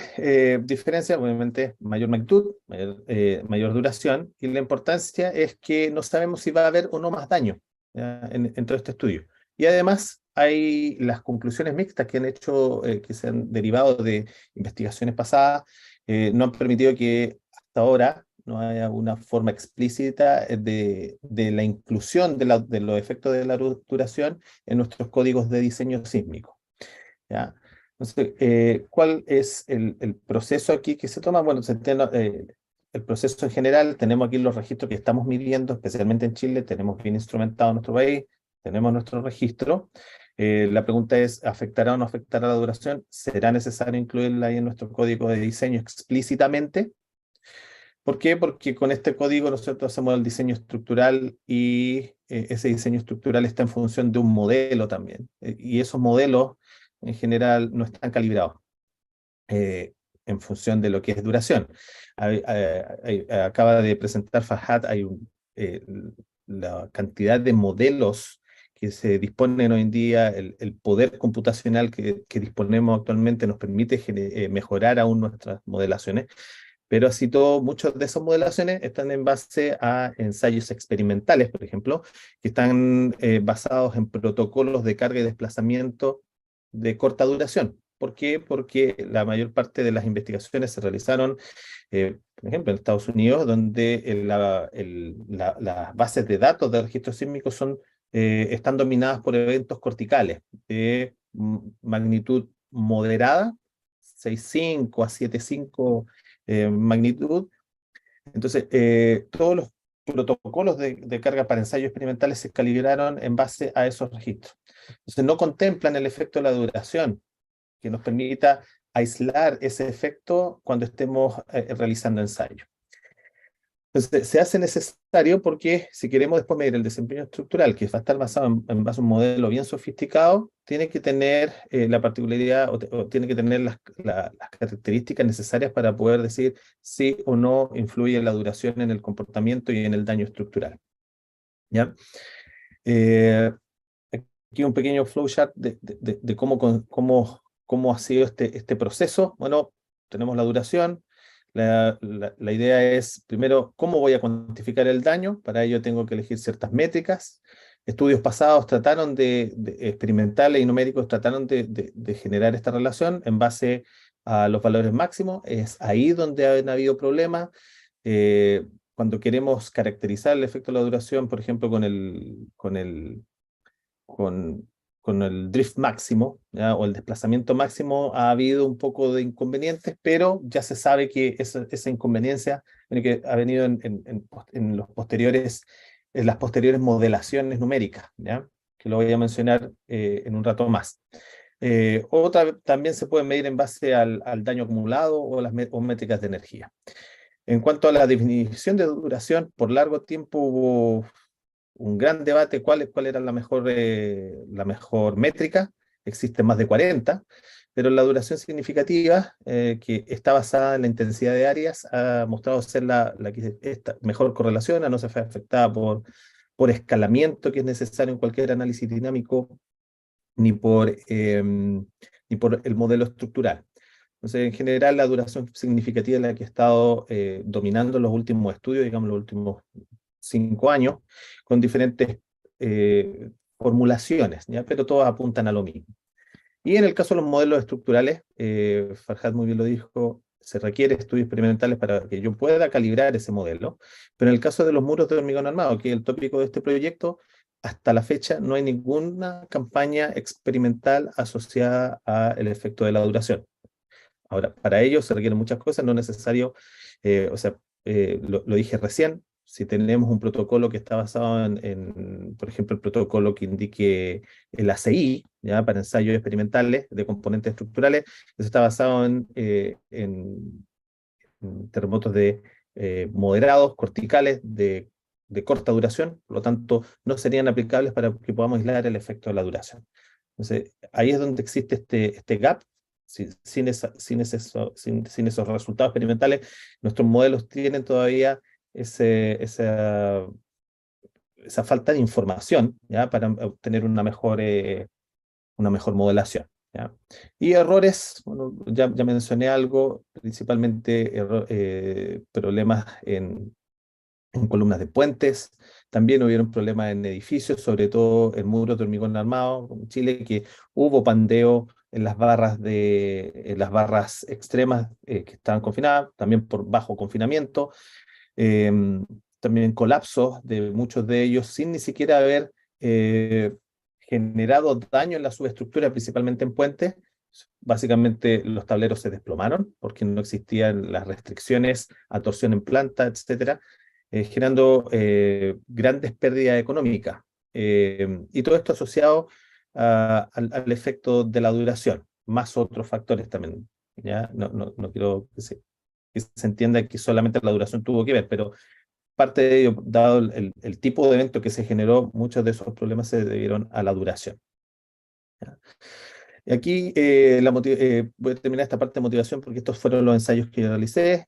Durante mi doctorado generé un sistema de masa inercial que fuese capaz de representar la inercia, la masa primero, y las fuerzas inerciales que son necesarias de transmitir en cualquier análisis dinámico. La columna, como se ve ahí, era una columna circular, substandard, ¿ya? Es decir, con pobre confinamiento y bajos requerimientos de diseño al corte.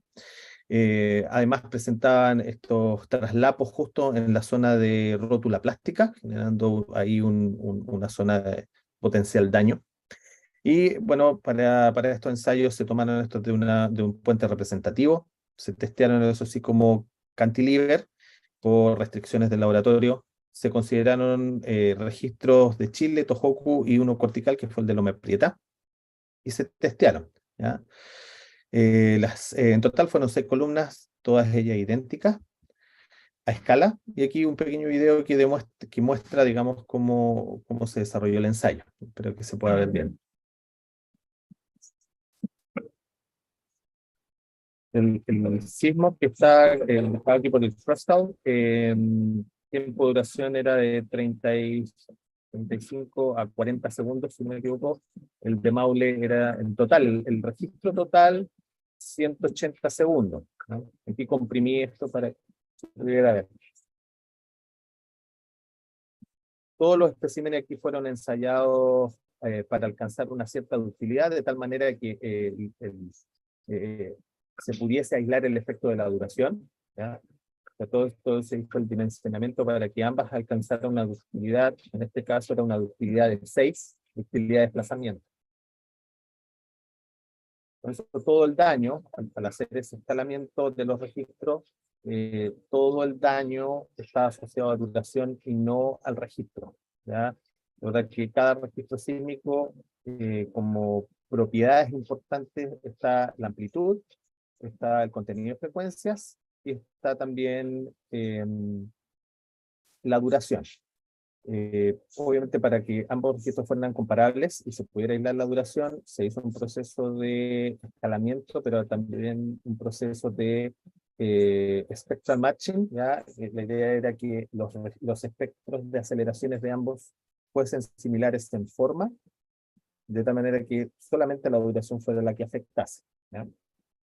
Entonces ahí se observa que el daño fue mayor, mucho mayor, la columna sometida al registro crustal fue prácticamente nulo. Aquí están un poco las curvas de comportamiento, dado que existía este traslapo en la base, se observa que hay un deterioro cuantificable en la columna que fue sometida al registro de subducción. Corrijo lo que dije anteriormente, la ductilidad de la cual se testeó, el video que se mostró ahí fue a ductilidad 4, Entonces, la columna, digamos, que fue sometida al crustal, prácticamente se mantuvo bien, no hubo deterioro de resistencia ni rigidez. De hecho, esta columna pudo ser ensayada a 2 ensayos más, que no los muestro aquí, pero pueden revisarlo en la referencia que aparecía antes. Y en verde aquí se muestra cómo ya se perdió el amarre entre las barras. Básicamente ahí se rompió todo el hormigón y ya no había transferencia de fuerza en el traslapo. Con eso quedó falla, pero se produjo la falla del espécimen. Ahora brevemente voy a pasar aquí algunos resultados de los últimos estudios que he estado realizando con un par de estudiantes. Este fue parte de un alumno de magíster liderado por el profesor Ramiro Basáez, con el cual ahí estuvimos trabajando de la Universidad de Santa María, decir, y Camilo Flores, quien realizó su estudio de magíster en la misma universidad.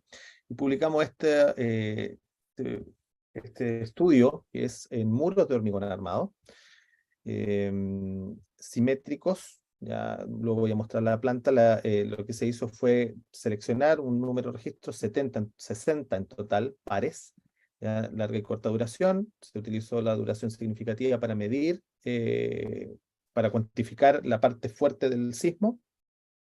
25 segundos fue el límite que se consideró para distinguir cuándo un registro era de larga o de corta duración, y utilizando el método propuesto por Chandra Mohan, quien trabaja ahora en Canterbury, se realizó el efecto de aislación de la duración de las otras propiedades que mencioné anteriormente, amplitud y contenido de frecuencia, ¿ya? Ese proceso se llama equivalencia espectral. La idea es que para un registro de larga duración se busca su match en la suite de registros de corta. La idea es que se minimice ahí el error cuadrado, la suma de los errores al cuadrado entre las amplitudes espectrales, de tal manera que si el error es mínimo, genera un match entre ambos registros, y ahí ese registro se saca de la suite y se busca otro registro de larga, su correspondiente par. Entonces aquí en las figuras de acá abajito se observa los registros. Primero tenemos aquí en la parte superior los de corta, en azul los de larga, con sus respectivos promedios. Se ve cómo se van distribuyendo, y abajo cómo sí se observa el match entre los registros de larga y corta duración. ¿Ya? Ese es el proceso. De tal manera que, insisto, con eso cualquier distorsión que se vea en la respuesta estructural se atribuye directamente al efecto de la duración. En cuanto a la modelación, se utilizó OpenSys, se utilizaron elementos Force Beam Column, ¿ya? Modelación por fibra, con plasticidad distribuida a lo largo del elemento. Cada sección en la sección transversal, ¿ya? Las fibras se discretizaron en función de hormigón no confinado, confinado y las mismas barras de refuerzo, ¿ya? Pero para poder llevar a cabo la modelación del caso de estudio, se tuvo que buscar algún muro de la literatura, ya que tuviera resultados experimentales que fuese representativo de muros diseñados aquí en Chile, que en general son muros esbeltos para edificios habitacionales. Y con la correspondiente data experimental se procedió a generar un modelo, correr la suite de 60 pares de registro hasta llegar a una calibración que permitiese, ¿cierto?, alcanzar la respuesta estructural. O sea, primeramente se utilizó el mismo ciclo de carga que se usó en el ensayo, se calibró el modelo y posteriormente se generó la respuesta de este muro a los registros sísmicos para ver cómo estaba el comportamiento, ¿ya? Se consideraron varias cosas, Concrete 04 para el confinado y no confinado, y un material histerético para el acero, en el cual se incluyó el deslizamiento de la barra y también el pandeo, ¿ya? Aquí está cómo resultó la modelación. Se observa que hay una concordancia, digamos, en los resultados experimentales fue lo mejor que se pudo llegar. ¿ya? Hay una concordancia entre la respuesta experimental y el modelo, por lo tanto eso nos permite ir al siguiente paso, que es modelar un caso simple de planta, como el que se observa ahí abajito en la izquierda, en la figura derecha inferior.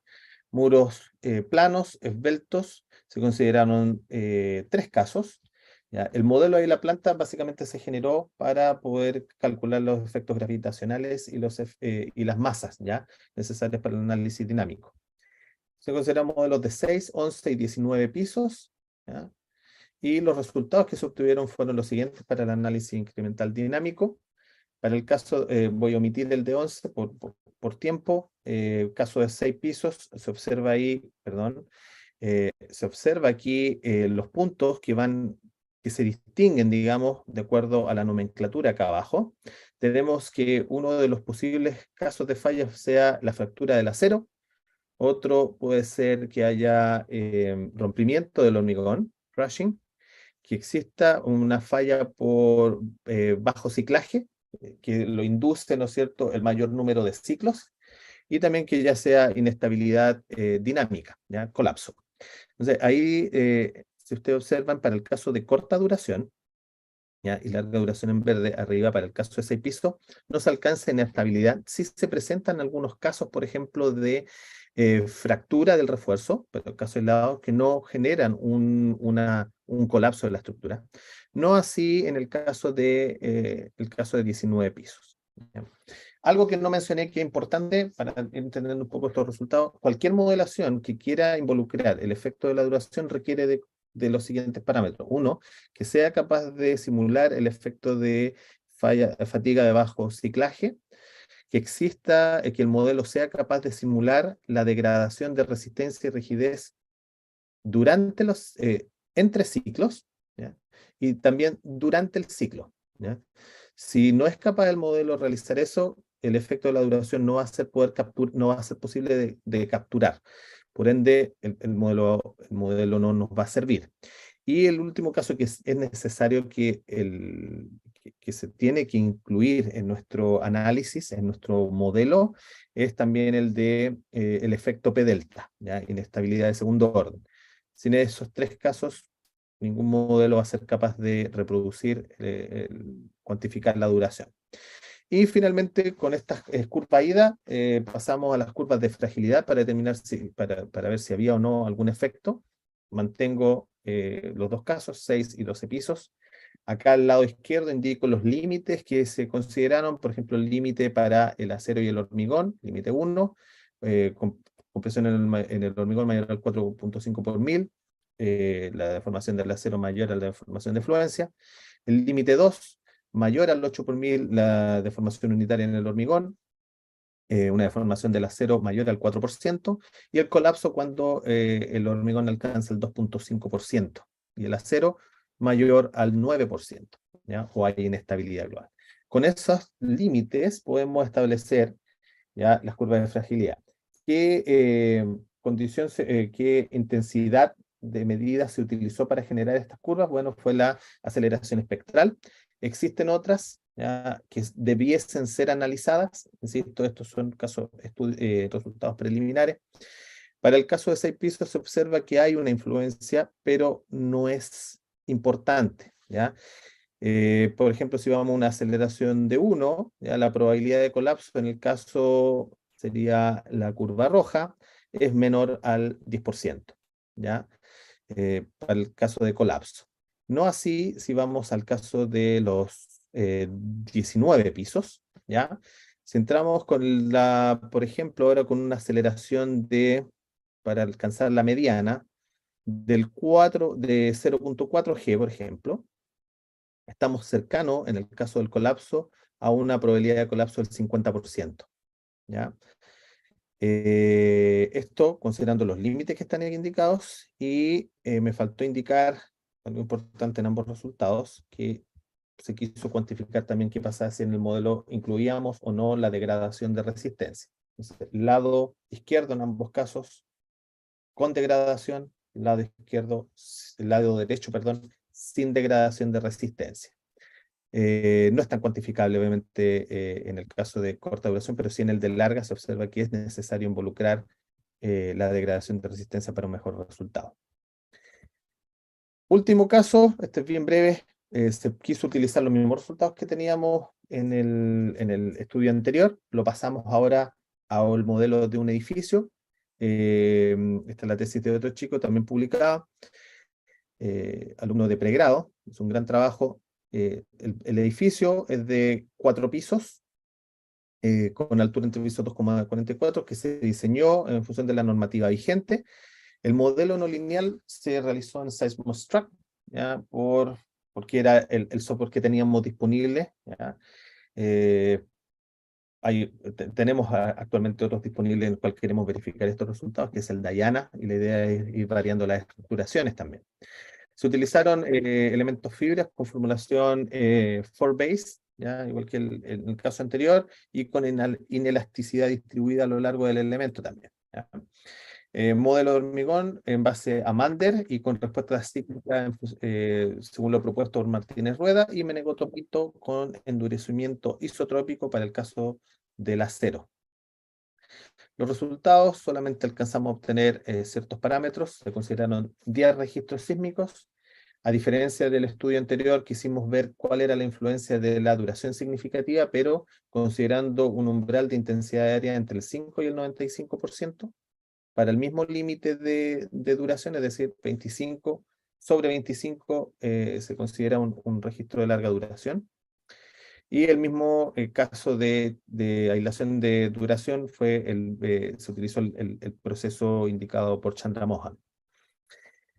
Los resultados se consideraron 2 parámetros, uno para las curvas IDA, que es lo que alcanzamos a obtener. Los tiempos de análisis se amplificaron enormemente al considerar un sistema completo, en este caso un edificio existente.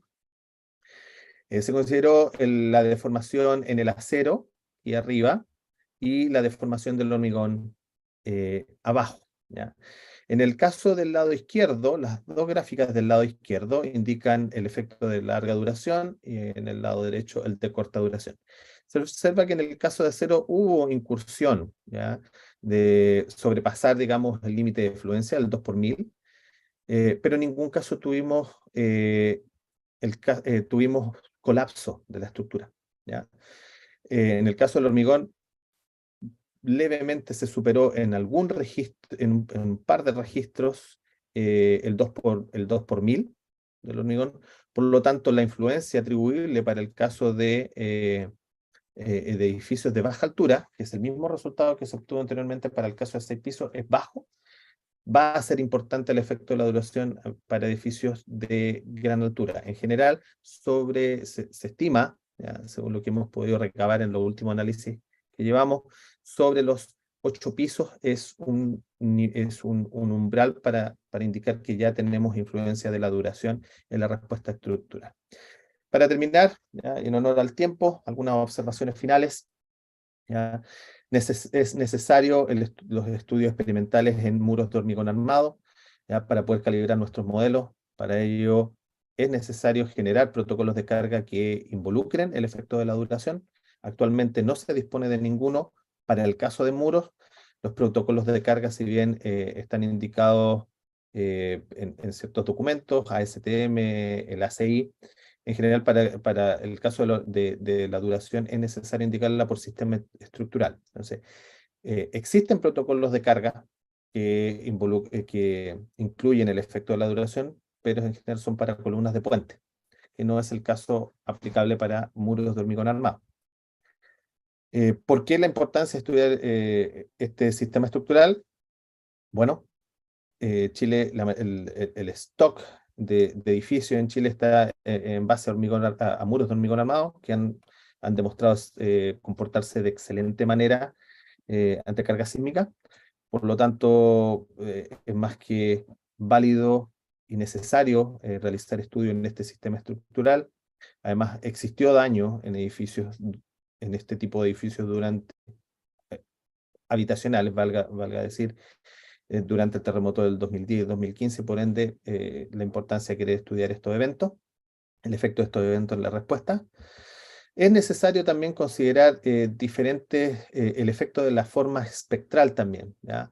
Algo que no incluí no incluí en el análisis anterior, lo estamos llevando a cabo, es cuando uno genera el espectro de aceleraciones, puede ser que un registro cambie de forma, sobre todo en zonas de alto periodo, ¿ya? Cuando el efecto de sitio sea importante. Entonces, en dichos casos, por ejemplo, en vez de tener esa rama que cae, ¿no es cierto?, de bajas aceleraciones, en ciertas zonas del país podemos tener un aumento de aceleraciones espectrales. Por ende, esa forma espectral puede inducir otros efectos también en la respuesta estructural, que es necesario también cuantificarlos para saber cómo compararlos con el efecto de la duración.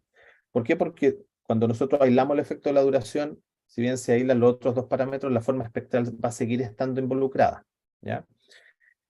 Y la larga duración, como tiene un mayor número de ciclos, puede inducir esta falla de bajo ciclaje, fatiga por ciclaje, y por ende el mayor número de ciclos ha sido demostrado numéricamente, implica mayor daño.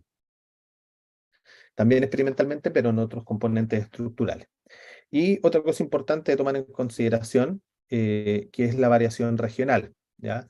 Los registros pueden tener diferentes amplitudes, diferente contenido de frecuencia, forma espectral y duración. Por ende, movernos de un punto a otro puede generar también un cambio en el comportamiento estructural.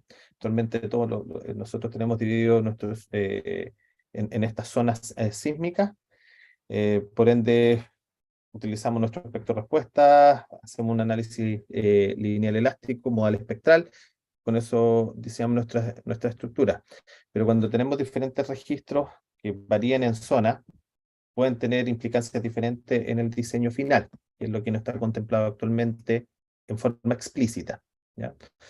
Y otra cosa importante, perdón, mega eventos subductivos, y algo que se comprobó ahí con el primer estudio que realizamos, producen, ¿ya?, una elongación en el periodo de la estructura, eventos megatrust, con lo cual una estructura que inicialmente pudo haber sido rígida se suaviza, ya por producto del daño que genera esta elongación del periodo.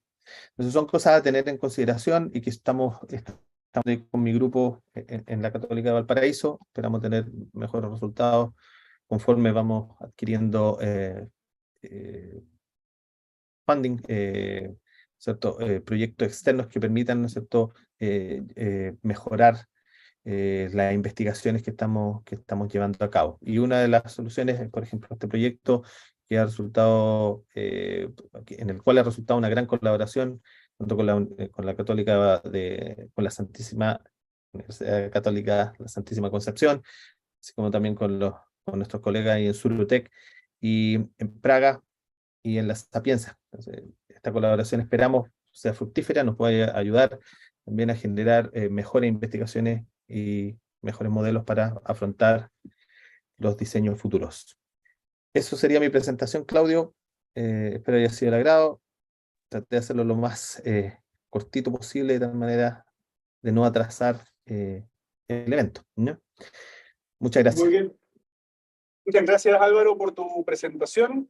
Con esto damos por cerrado este seminario con las presentaciones de investigadores de distintas partes del mundo, desde Italia, desde Nueva Zelanda y también desde la República Independiente de Valparaíso. Así que damos muchas gracias a Álvaro por esta presentación, y también con esto también cerramos la transmisión que estábamos haciendo online de este evento. Vamos a pasar a una última parte, que es un conversatorio que tenemos acá adentro. Claudio, no sé si ustedes me escucharon. Ahora Te escucho. Perfecto, te escuchamos perfecto durante toda la presentación. La presentación. Sí. Así que muchas gracias, Álvaro, por tu presentación.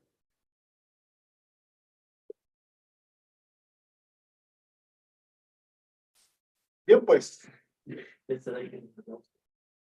Con esto damos por cerrada entonces la presentación. Álvaro, ¿me escuchas? Con esto damos por cerrada la presentación y bueno, muchas gracias a quienes se conectan online.